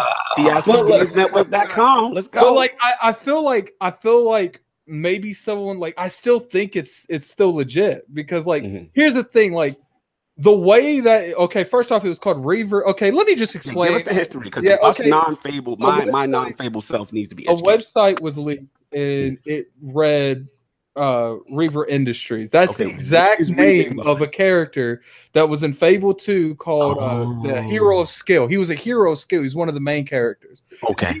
He was pretty much like that. The dude that didn't care. Like in Fable 3, he was trying to get you to sign off on child labor and like Reaver Industries. In Fable 3, Reaver Industries was like the underlying like corporate like monopoly in the whole world that was like controlling everything, and they they had like slave labor, child labor, like all kinds of grimy stuff. Oh my God. The whole point of Fable 3 is like you try to overthrow this deity. Okay. So when you get all of these people to help you do it, but the plot twist of the game is at the end of Fable 3, you had to make decisions as the king if you were going to abide to what you promised these people throughout the whole game. And one of them, and so it was pretty much going like a courtroom. Like on the left was the person that you promised, and on the right was Reaver. And one of them was they enslave our children. They do this, they do that, and what's funny is like they'll come at you, and then Reaver will come pretty much on the side. He'll be like, "Okay, man, I know what he said. Look how much money we gonna lose if they do it."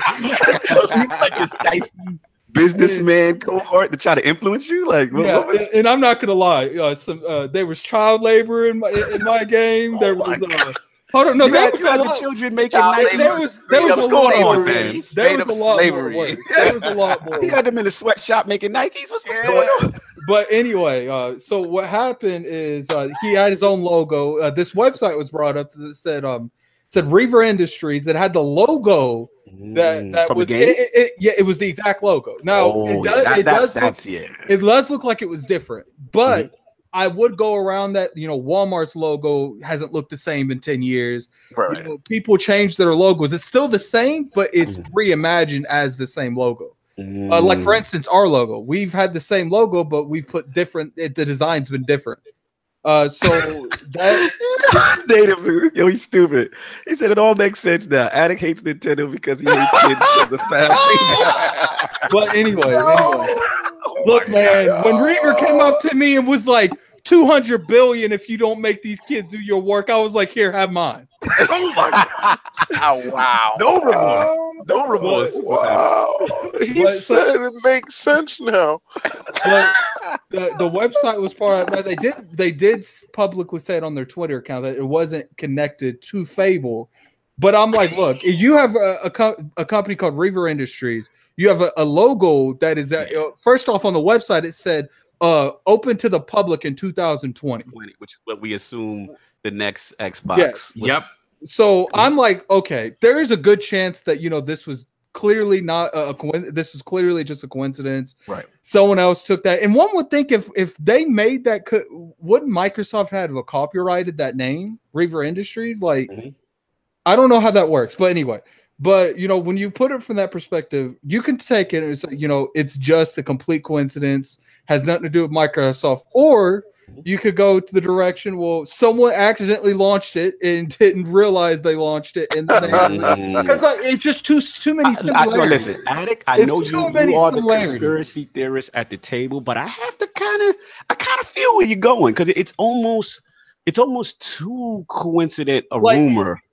For that, you know what I'm saying? Now let's just clarify. I'm gonna give it right back to you. Let's just clarify what Lord Sam put out there in the article. Fantastic article following this whole Reaver Industries. Someone needs to put that in the comment section. Yeah. So basically, they've now come out since and said, as big fans of the Fable series, we're sorry to state that this account is not owned by Microsoft or any of its affiliates. It is not a hint to a new Fable game. So they tried to get in front of it and kind of debunk that. But what do you guys think? Like, I mean, I know how you feel about it. But go back on what you feel about it. At the end of the day, it's probably just a coincidence. But I'm like, if you have Reaver Industries, which is the exact name they used in the game, you have pretty much the exact same logo, and you have 2020 being open to the public. That's a weird statement to use on a website. Open to the public, like. The public. Why would you state something like is it like a park or something? Like, why is it open to the public? Let's get a little Boom in, man. Boom, what do you feel about all this Fable rumors? And obviously also, Attic, we didn't talk about the bigger news, I felt, which is obviously Playground with the irrelevant.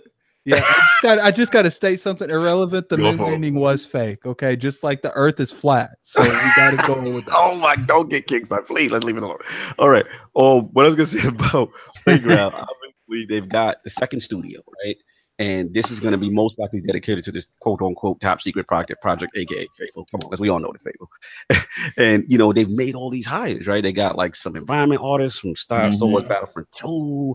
They got some also environment artists from various BioWare games, script writers from Batman Arkham. They got animators, Devil May Cry and Hellblade. Like, this is like an all-star hiring group. So Lord Boom, what do you feel about the rumors, and then also Playground Games in general? With Fable doubling down. Well, I got something here. This is not any kind of inside baseball. Oh, exclusive, Boom, exclusive. Everybody listen up. This is my opinion for how I've been following the story. So if people take and run with this and somehow I get debunked, it's my opinion. It's not fact. No doubt. Okay? Now, let me say Indian style real quick. Let me say Indian style. Indian style, we got our feet at the table. Let's go. These hires is not the first round of hires. This is actually the third round of big hire. Yeah, actually, shout out to Lord Sam.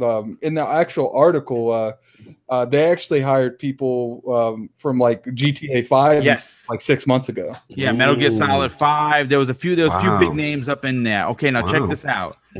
From what I have heard, exclusive. Okay, they approached Microsoft with an open world game that they were creating. Right. Okay. I did hear that. Microsoft, according to my sources, Phil said no, but would you like to do Fable?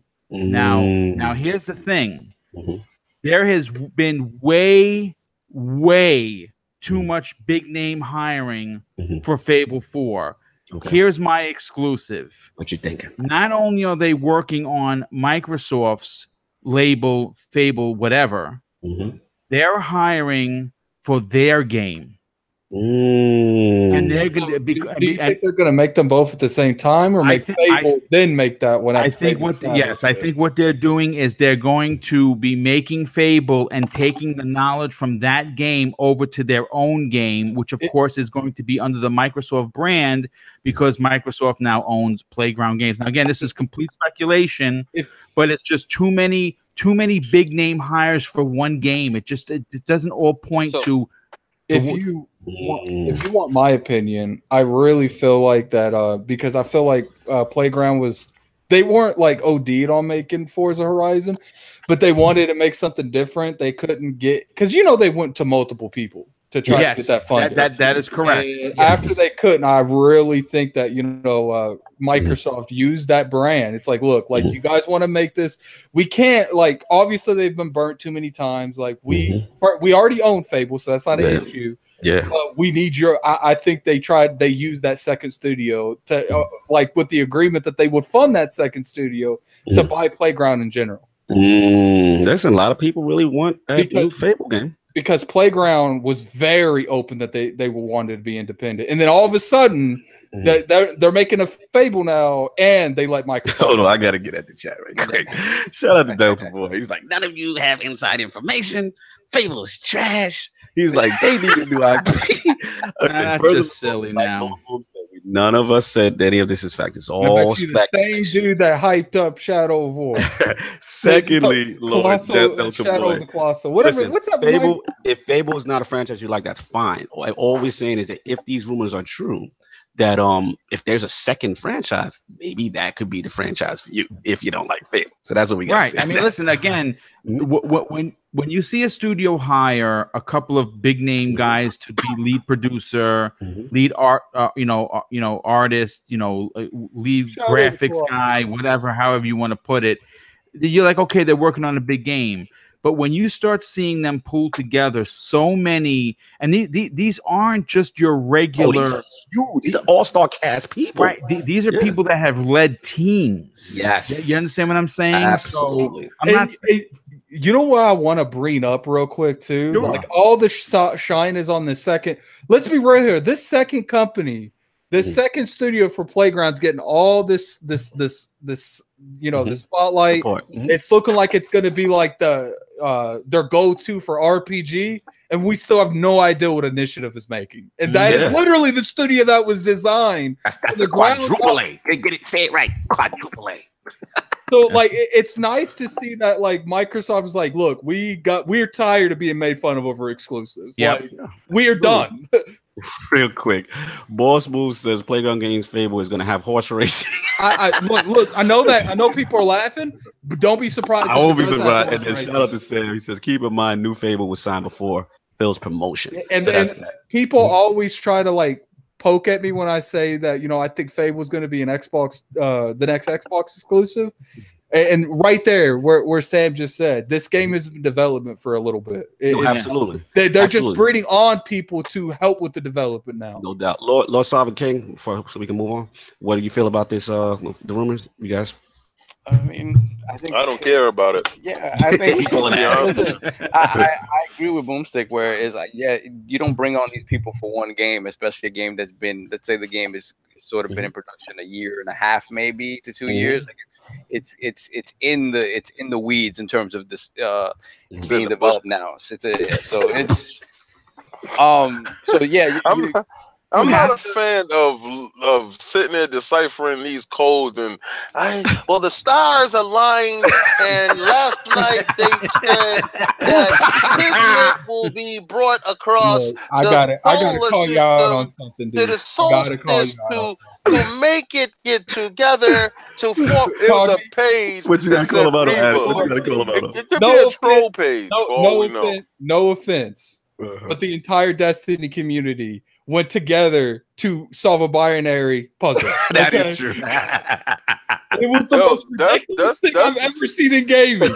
That's a year to figure out pretty much. Listen, I get that part, right? And that, like I said, that for me, I would have sort of paid, because when you posted it and I looked at it, I said, oh God, right? Literally, I said, oh God. And it's going to be a situation where people are deciphering the words. And if you take the first letter of every other word, it forms Fable. Like,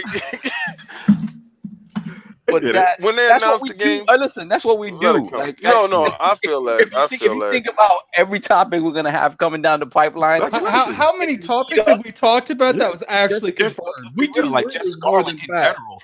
It's still a lot of speculation. They talked about it though, right? They did say that it was coming.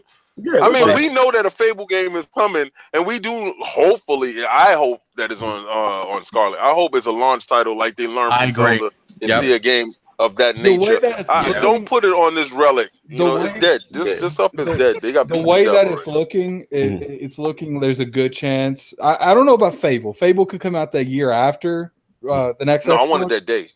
But it's looking like if I were to be a guessing man, it's looking like Halo and Fable are going to be launch titles. Yes, I agree. It may be if the stars align. It may be. So you want to finish the topic and we move on. Yeah, maybe a Forza.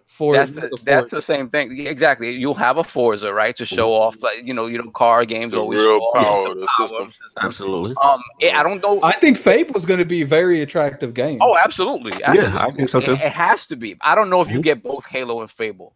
Like if the Fable thing is, I think Fable is. Halo is for sure going to be a launch title. No doubt about that. I would say 100% chance. I mean 99. I'll say 99. Oh, give us that 1%. Because like the way I used to kind of think that the Xbox is coming out next year, but now that I look at it from that perspective, like I think that Gears is going to be one of the last big titles on the Xbox One X and S, and then the year after that they're going to do their own launch event for the next Xbox, and then that E3 they're gonna announce the next Halo with gameplay and Fable, and then that's when it's coming out. Yeah, it's very possible. So I'll finish up this, and then we can move on to the next topic. Yeah, I think Fable can, if it's ready to go launch, I can see it only if Cyberpunk isn't coming out 2020 holiday. Okay, I think Cyberpunk's coming 2021.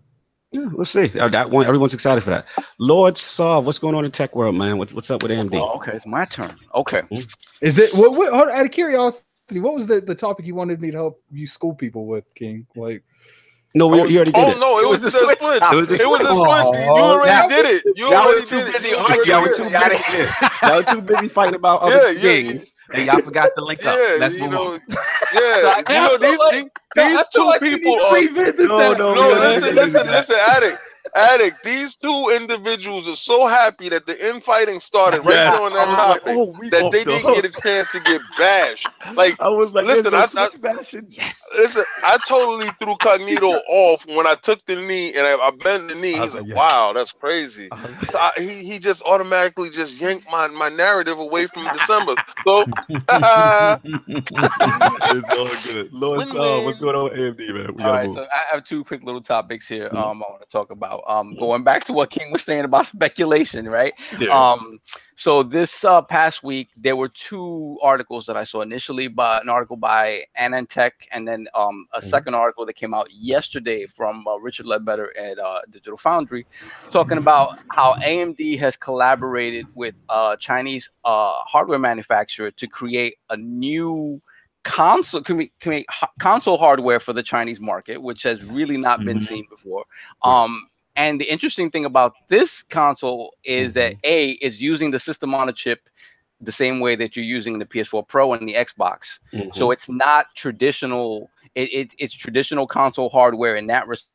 But this same system on a chip is being used in PC hardware in China, which is very interesting because we haven't seen anything like that, and it could pave the way for smaller form factor, semi-powerful PCs in the future. Now, and the other interesting thing about this that goes to us speculating about the next consoles coming down the pipeline is that this is the first system on a chip that has been produced with Ryzen in it.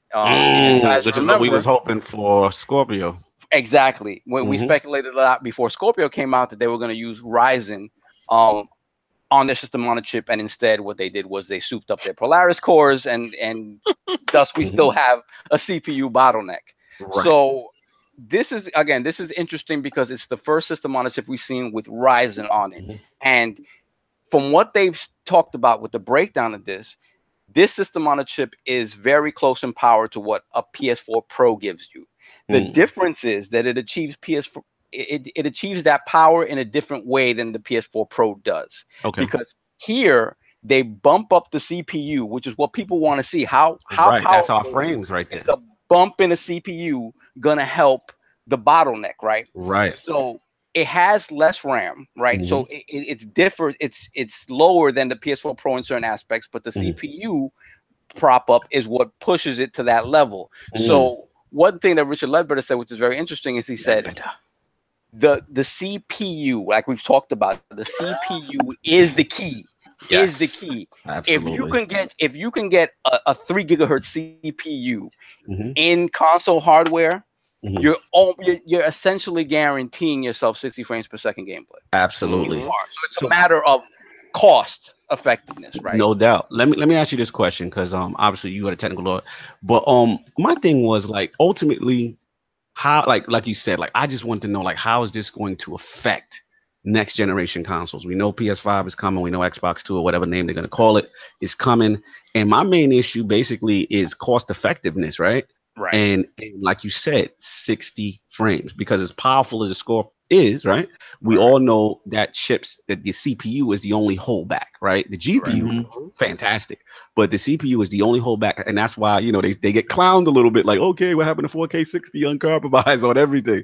You know what I mean? And it's not there on every title. So what you're saying, my question back to you, Saab, is like what you're saying. Do you think with this custom SOC or AMD, do you think that Microsoft or Sony is going to expound upon that? Also, do you think like, or maybe just use it itself, or and just from a price cutting, like, does this affect like 2020 is when we most likely expect these new consoles, right? So like, does that affect that line that's coming soon? Like, how do you feel in relation to the next gen consoles? Well, I think it guarantees that we at least see some form of Ryzen on the system on the chips for the next one. So that guarantees that. It guarantees that. Yes. I think both console makers are going to blow these specs out of the water. Yes. If you look at now, the question is in terms of the CPU, since everything is on one chip, can we get to that point? Yeah, and of course, Switch 2.0, baby. Yeah. Woo! Excited? You excited? Take my money, Nintendo. Nintendo has always underpowered, underdelivered. I don't oh my god! But I'm rolling my eyes right now. But wait a minute, Saul. Though we got to correct. What about the Tegra? Because doesn't these guys have the relationship with NVIDIA or something like that? Well, Sony. So I mean, the Switch. The Switch, yeah. If they're gonna do a Switch 2.0, unless they're working with somebody else on some sort of small form factor tech, then the expectation is that it would be some form of the Tegra 2.0 or Tegra 2. Gotcha. So I don't unless they're doing something secretive and they're not working with NVIDIA anymore. Another interesting thing is that if you think about the moves that Microsoft has been making recently with NVIDIA themselves, like the new API that's going to focus a lot on the God, what the heck is it? The ray tracing stuff. The ray tracing. That's in conjunction with NVIDIA, right? So it's kind of up in the air. I mean, maybe not. But for me, it's kind of up in the air who they go with for their next console, because this is so integrated into this. Now, mind you, AMD does have their own solution for this, and AMD have been the ones willing to build these custom chips, right? So it's going to be interesting to see what these chips look like, but I think this gives us at least a baseline to start speculating about what we're going to see. But I think these are good. Whatever PlayStation 5 is, the next Xbox 6 is going to blow this stuff out of the water. No doubt. Lord Boom, what do you feel about all this stuff, man? Well, I'm going to tell you this: Microsoft will never be behind the 8 ball ever again in regards to power. They completely understand where in 2013 says Phil, who did that for you? Only begotten Son, our Lord and Savior. I mean, they know what they did wrong in 2013, where they tried to overbalance what happened with the actual console and the Kinect, where the Kinect was, instead of the console being the lead, they wanted to change the world with Kinect, and they understand that they made a mistake. So they've taken all of this time to get us the X, which we all have and love, and power, which is not talked about in the mass media anymore, since Microsoft has that, and they're not the media darlings anymore, is where it's at. And all I'm going to say in regards to this is, I have the actual article in front of me. AMD has collaborated with the hardware manufacturer. I think it's pronounced Hongshang Subar. And listen, this when you see technology like this, it's great because and you hit the really out of the point. We know for an absolute fact that Ryzen will be in the next console, and that is a big deal because the CPU has been the hang up. GPU is fantastic. The CPU, you get that bottleneck and you can't do what you really want to do. I think you're right. I think that both the PlayStation 5 and the Xbox 2, whatever you want to call it, are going to blow these specs out of the water. 100%. Yeah, man. This is exciting stuff right now. I like that Solve brought that to the table. Anybody got anything else on the AMD SOC, or should we move on to the finals topic? Let's get to the finals. All right. My bad. Solve on your own. My bad. Real quick. No, the rant. Yes, my bad. Continue. My quick rant. So, because I thought Attic wasn't going to be here, so I had a double topic. So real quick, Def Jam has been hinting at the possible return of a Def Jam fighting game since June. In June, they put like a silhouette on a PlayStation cover saying, "Who would you like on the cover of a new Def Jam fighting game?"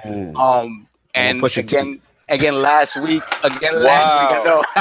Wow. Push. You really gonna go there? If you know, you know. You know, baby. I think Kiki, are you with me? Are you riding? So, everybody with that push. Yeah. Get back in the bushes. Get back in the bushes, T. So last week they kind of hinted like, what city would you like it set in? It's like, wait a minute, are they really doing this? Like, really? And at the same time, I was excited. I was excited, and at the same time, like completely shut down because I think Kid Smooth said it best, and I totally agree. I would not put it past them to make some mobile thing with this, right? That's one thing. That's thing that's disheartening. Secondly, if it doesn't have that Aki engine in it, I'm not touching it. Exactly. And this goes to my heart. I'm just curious, what is this related to? Like, this is just related to a new Def Jam game. I was just gonna tell you. Okay, Pat. I was just gonna tell you to shut your mic off because this is old man talk. This is old man talk right now. It's old man talk. It's old man talk. Let me get hologram Tupac, and I'm good. I tell you right now, if I can't get Meth and Redman to do a super, it's not happening. This goes back to this engine. This Aki wrestling / fighting game engine.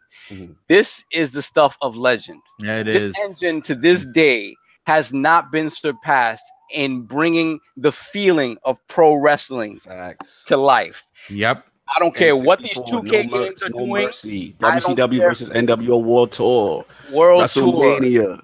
Listen, man. The GOATs. Revenge. These games, what they do, that to me is still witchcraft under the hood because those games.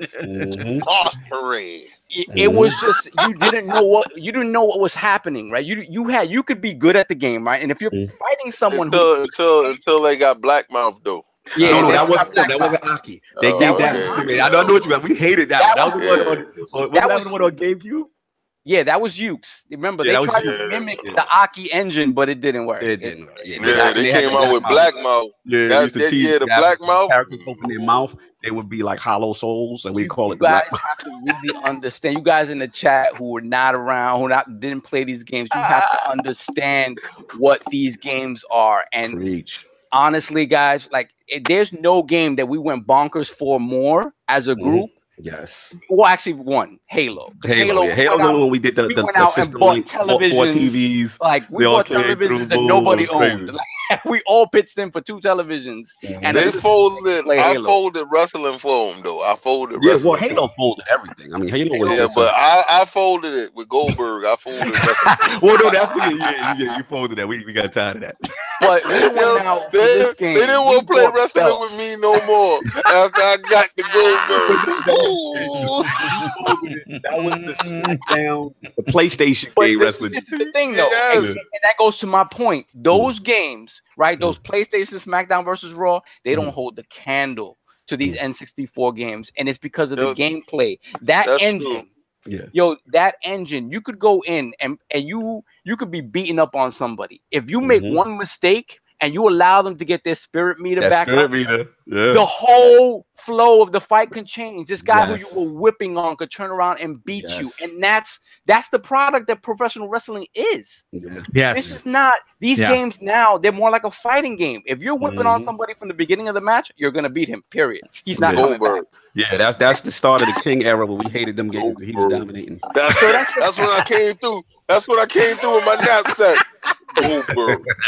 You versus so that's just my mini rant. I'm glad that they're even talking about this stuff. Those Def Jam games were fantastic. They expanded on the engines that we saw initially in the N64 in a way that was just great.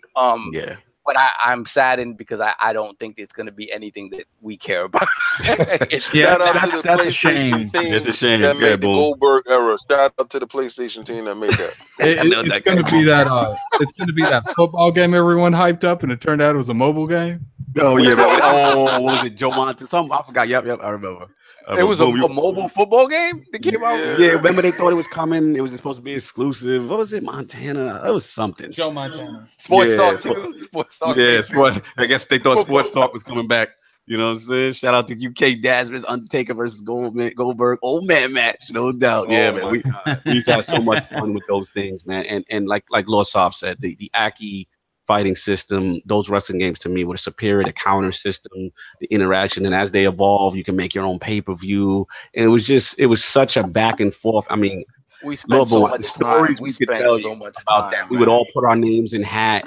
So, you know what I'm saying, decide what type of match is going to be, a triple threat, a battle royal, whatever, Royal Rumble, determines champions in each division, make belts. We would go so crazy with this thing. Not like actual belts. Actual belts. King had them somewhere in the house. King would come with the actual. He bought the actual. What is it? $300. That's dope. WCW championship belt, and literally whoever would win would get to go home that week with the belt. Dope. This is how you know I never lost. He kept it. Oh, there it is. Let me focus on my dog. And you did not want to lose because if he lost, there was one Lord Ken, who doesn't. We don't see.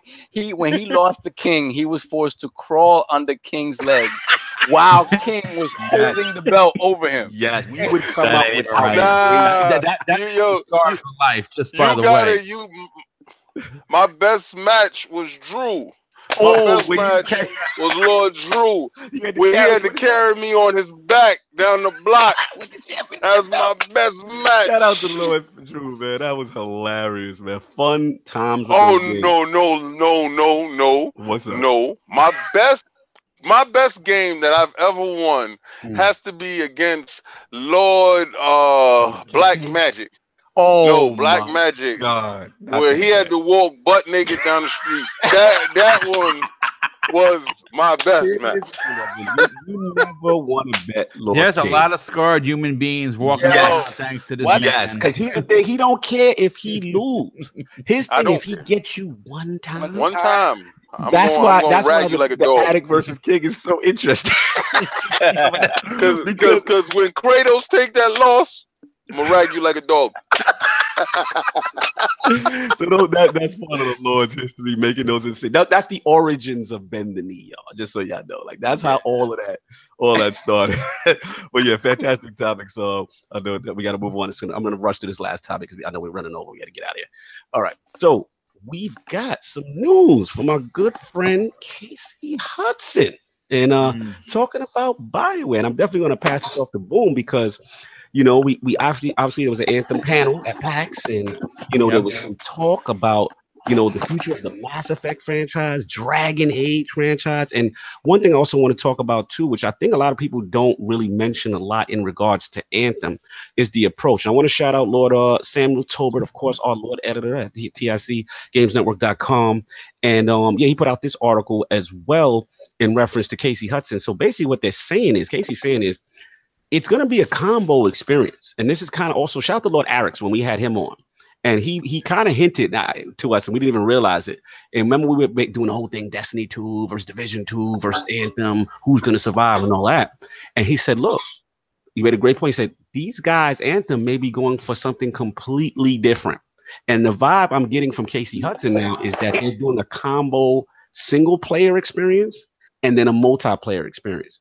And he mentioned that. So let's get into all this BioWare talk. Lord Boom, I heard your podcast. You had a fantastic topic, your panel with this topic. So I'm gonna let you set this off. Like, what do you feel about all of this information coming out from Casey Hudson?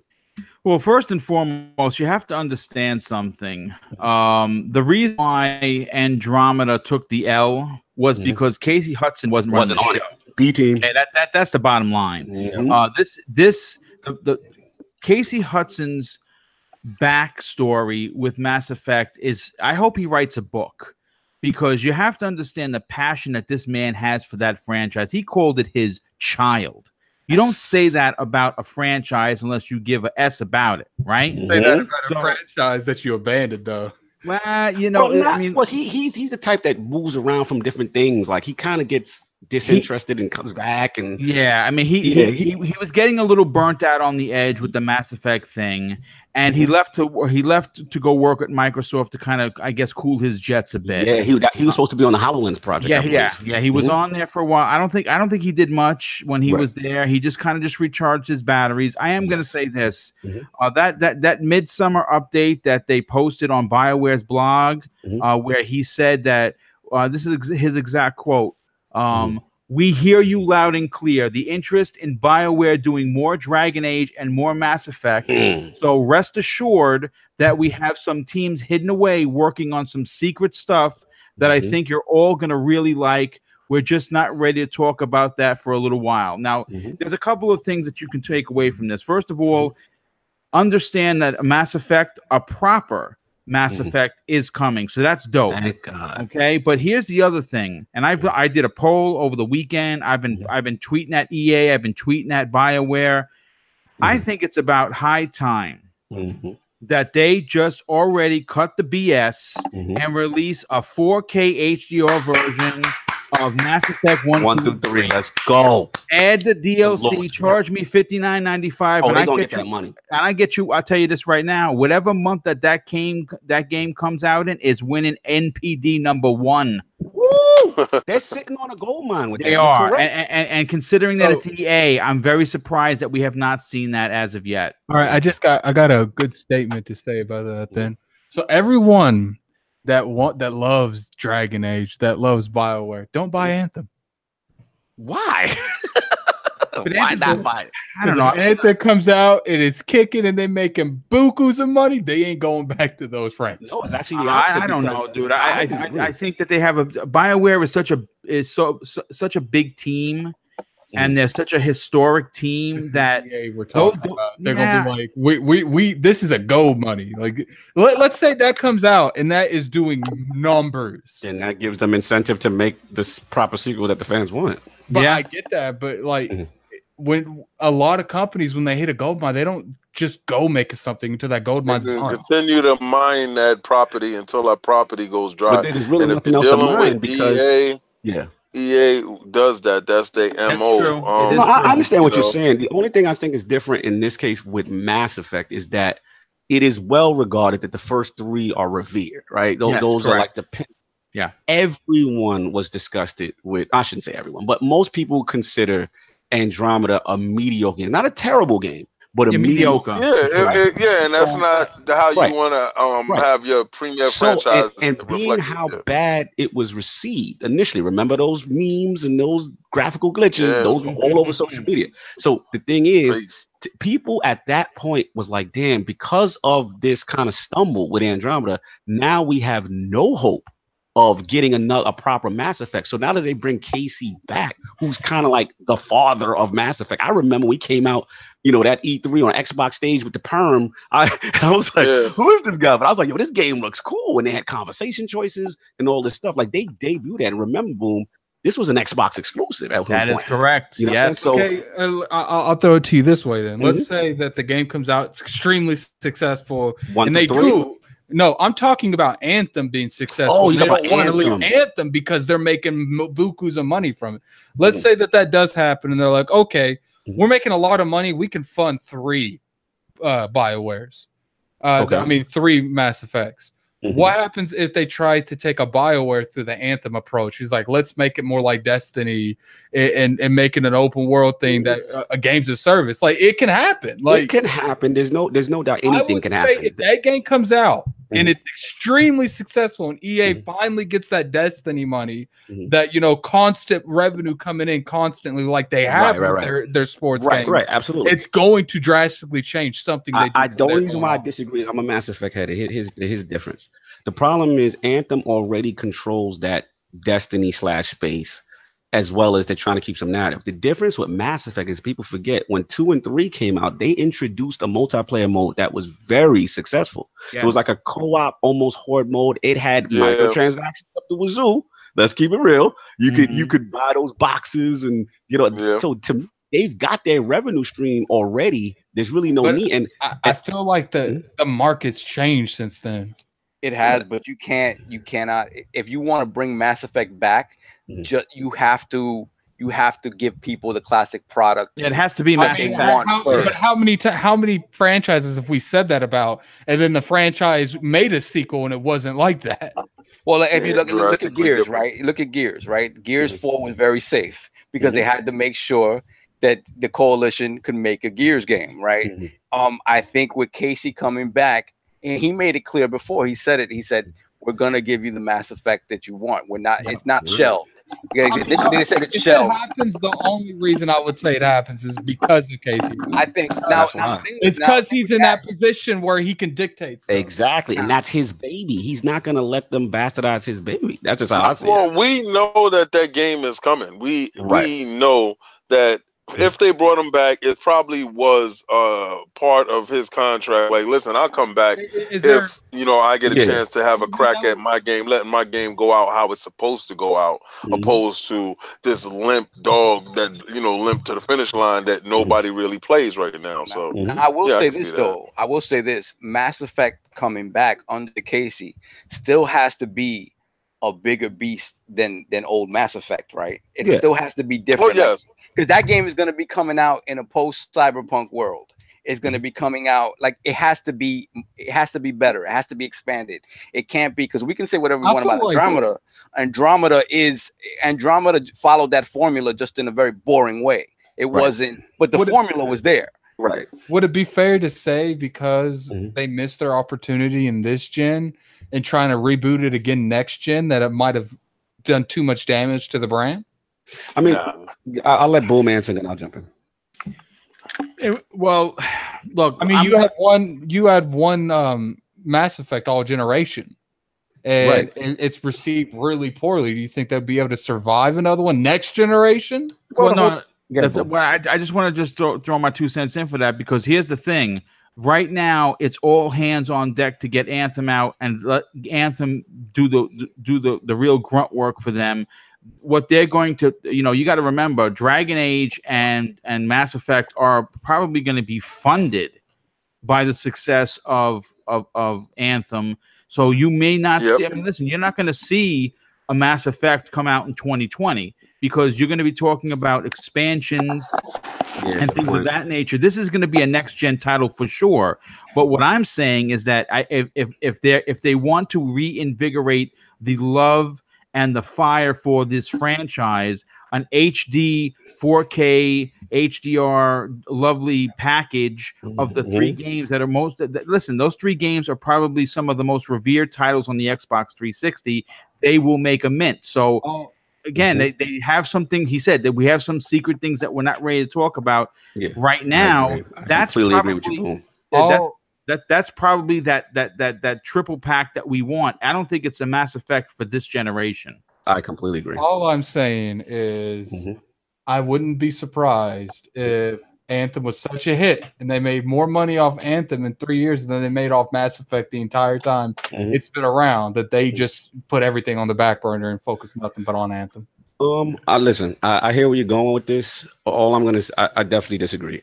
All I'm gonna say is that I agree with Boom. We may not see Mass Effect still for a while. They're still working. It may not be ready for any 2020 type of release. The Anthem is what they're working on right now. All eggs is in the basket with Anthem.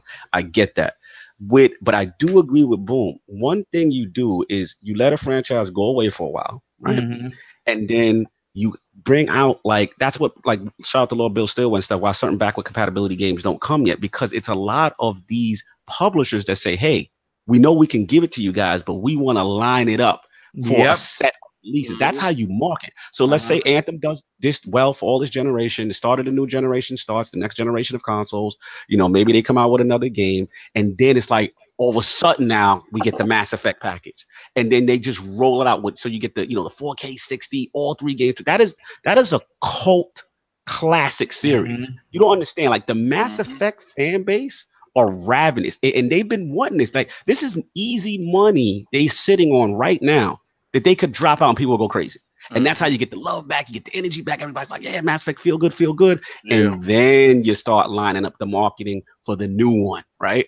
And that's how you get the ball rolling. So that's why I think this is a ways off, but it was just happy for me personally to see him talk about it, because the scared fear as Mass Effect fans was when Andromeda dropped, they were like, that's it. There's not going to be no more. BioWare's going under. Everybody's worrying for BioWare. Like, yo, if Anthem flops or whatever flops, the next, it's over. So it's just a little positive stuff. I know it's a little thing, doesn't guarantee. I think there's a good chance if Anthem flops, BioWare goes under. There is. There's no doubt. No doubt about it. King, anybody else on this topic before we roll out of here? All right. So let's get this new ILP poll for the week. All right, with the continued financial success of Nintendo's mini consoles, the NES, the SNES, do you ultimately think this will negatively affect the success of the Nintendo Switch moving forward? Answers are A, yes, Switch is already on the decline since 2017. B, no. Shut up, King. B, no, Switch software still dominates NPD. Or C, I don't care until they get a real online service. Oh, I'm hitting that. I know we're addicts in it. Yeah, King. That is the question. Those are the choices. Please rock the ILP poll when it goes up on Twitter tomorrow. Lord BoomStick XL, an absolute pleasure to have you in the realm of the Lords, man. Where can the fine people find you? What do you have going on? Well, first, let me just say this honestly, and I'm not being a kiss ass here. I'm being straight up. This is probably one of the best shows I've ever been on. Wow, I'm being serious. Like you know what it is when you get a group of guys who just love gaming, and you get around, you talk. I felt like I was hanging in your crib. No doubt. That's the energy we go for. We're just watching some old NCW, you know what I'm saying? WCW, NWO joints. That's what it felt like. So that's amazing. And second of all, listen, guys, it's a real honor for me to be here. I mean, like I said, we've talked privately about coming on the show, and it just sometimes we couldn't get the right day. Someone was always doing something. But this was great. Listen, all I say is this. If you're interested about following a dude that has been in the gaming business for 40 plus years and gives an honest opinion, I don't worship a piece of plastic. I support them. Okay. And my videos, if you look on my channel, there's nothing. And I mean, not even one of them that has clickbait. That's okay. Right. They are straight up honest from the get. If I get two views, then I got 2 views. But if I get 1,000 views, that means I did something right. Preach. Okay. So everything he said, I'm the exact opposite. Looking for the view. I mean, listen, I love doing this. I love this community. I love branching out and meeting new people. I think that's really what what makes this community so amazing, is that everyone is willing to give each other a hand. And I think that's important. Absolutely. Okay. Again, I'm an old school cat. We all know that. Check out my YouTube channel, Double Barrel Gaming on YouTube. If you want to follow me. When's the time? Give us the timelines. When you go live. Okay, well, I go live Tuesday mornings at 10 a.m. Eastern Standard Time. That's the Boom Pop-Up Podcast, where the subject matter is usually old school stuff. Yeah, a lot of old school stuff goes up on there. I actually just did actually last week, as a matter of fact, Mass Effect Andromeda, why it failed. Why it failed. Nice. So that was a good one. And then if you want to check out the Breakfast with Boom Friday mornings, 10 a.m. Eastern Standard Time. Nice. I have my guest range. It's usually, out of curiosity, what do you eat at breakfast at Boom? Usually I have my oatmeal because I'm coming from the gym. Nice, so, that's me. So I'll have my oatmeal right before breakfast with Boom, and maybe I'll have a couple of bottles of water, but I don't really eat during because I don't. So you don't eat during the. I feel like that's false advertising. Breakfast with them? Like, well, I'm drinking water. I don't know if that counts as food, but yeah. If you want to check out the show, it's I'm the host, but I have a rotating chairs. It's either 3 to 5 people. It's always new. Nice. Every week. It's never the same person because, like I said, the more people I can promote, the better I feel as a host. Same here, man. You know what I'm saying? So I like doing that, and I do weekly videos. They're sporadic because obviously, like now, news is a little. There's not much really going on, so you kind of really gotta put it together to get some news out there. But I do try to put out at least one video per day. And it's not clickbaity, man. It's all legitimate. How I am right now on the air is how I am in real life. This is not a persona. This is not an act. This is the real me. Like I said, dude, I appreciate all the support. I'm a few subs away from 1,200. Oh, we're gonna get them there. We got to get you there. Which is a big deal. And last night when I was looking through my stuff, because I don't look at the numbers every day, because that's crazy, but I surpassed 100,000 views in 8 months. Wow. Salute.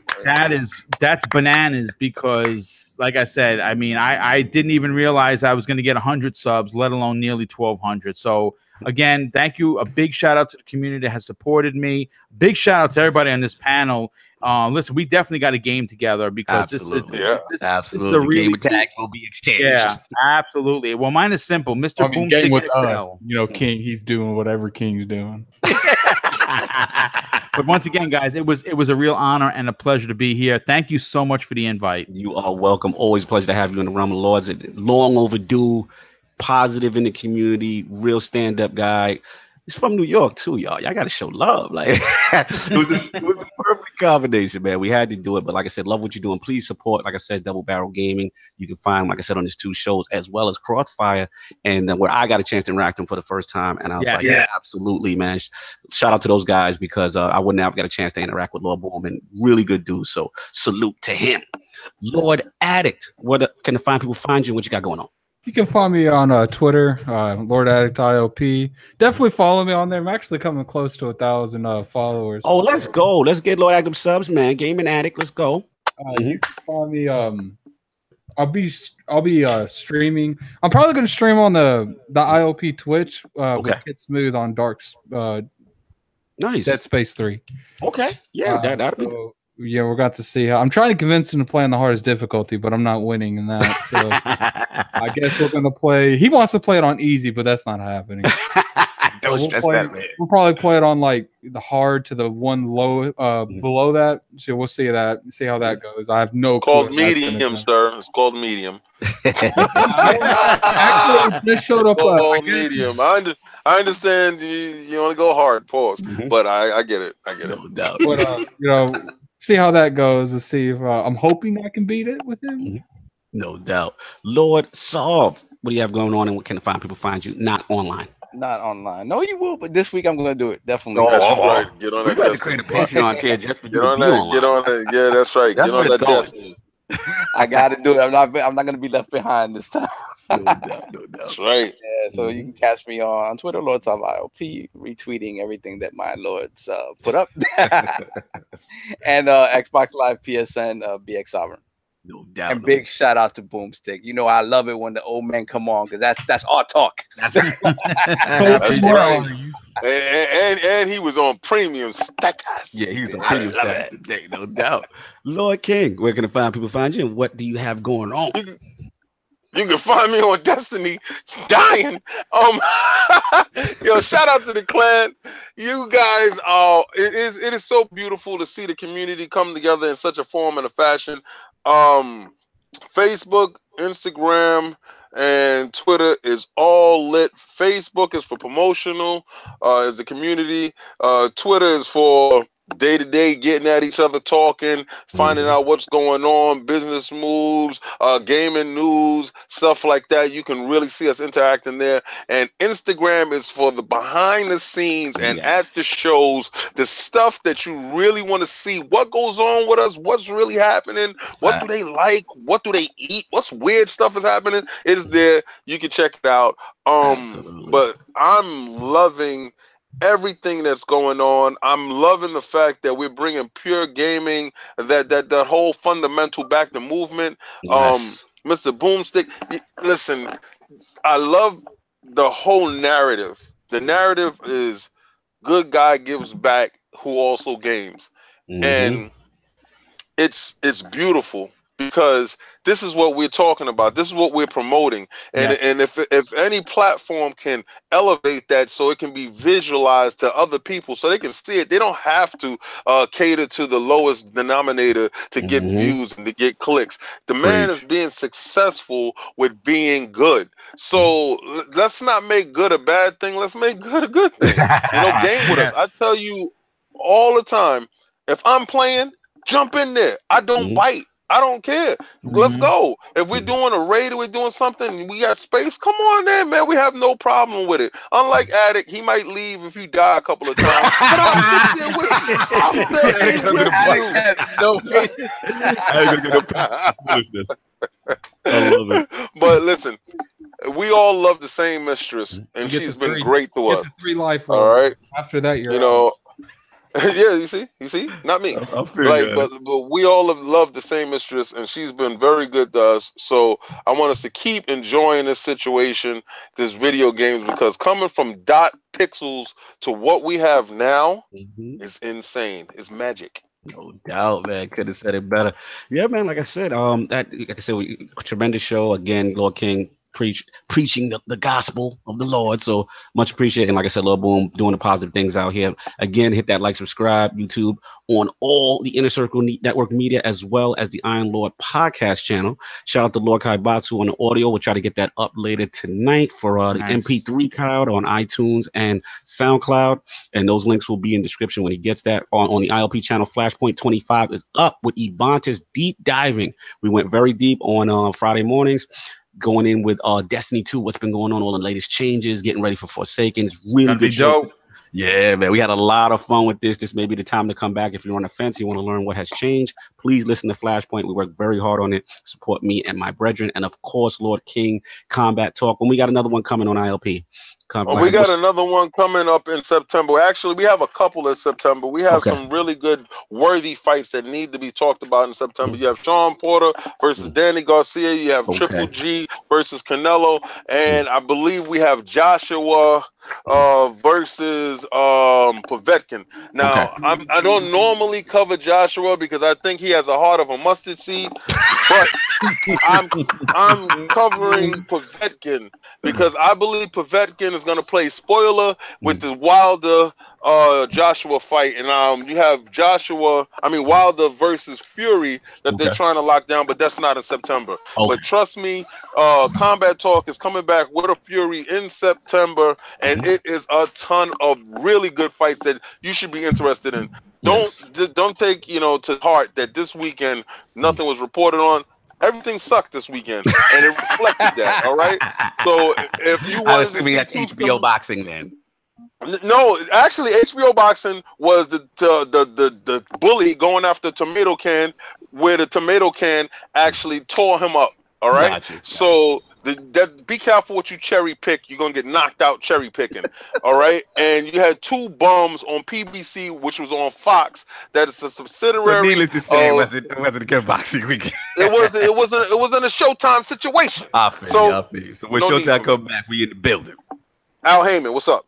All right, no doubt. So yeah, man, everybody, like I said, anybody got anything else? And again, shout out to Lord Patreons. Is that solving you in the back? Yeah, that's me. What's up? You said you had anything? Real quick. Quick. I just wanted, we forgot to mention this. A big shout out to our brethren, Lord SWAT ILP. Lady I forgot. You're right. On your pending nuptials, the realm rejoices. You guys are fantastic. I got to meet you guys 2 years ago. It's great that you guys are taking that next step in your relationship. So the realm rejoices, dilly dilly. Yes, dilly dilly. Yo, shout out to Lord SWAT, Lady Panda, tying the knot officially. A Lord and a lady have met, and it's fantastic. We all knew it was happening. It was just a matter of time. Let's stop the ring down. But you know what I'm saying? But shout out to them, man. Fantastic group of people, just good individuals, great gamers.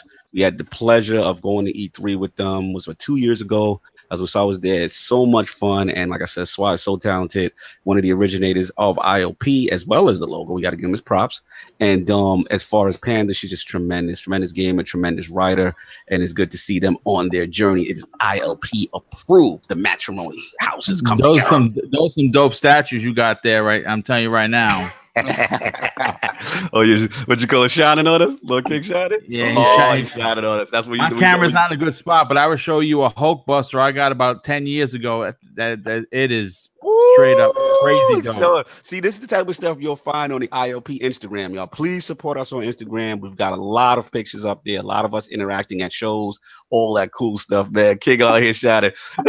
We got to get out of here. And just a forewarning, when football season is approaching, it will be approaching at probably September. So that's when we move back to 11. But we'll give you guys the heads up just for, that. And then 2019 starts. And eventually we get back to 1 p.m. again. So just giving y'all the heads up on what's happening. So if everybody got anything else to say, we're going to get out of here. Everybody enjoy your Sunday and peace.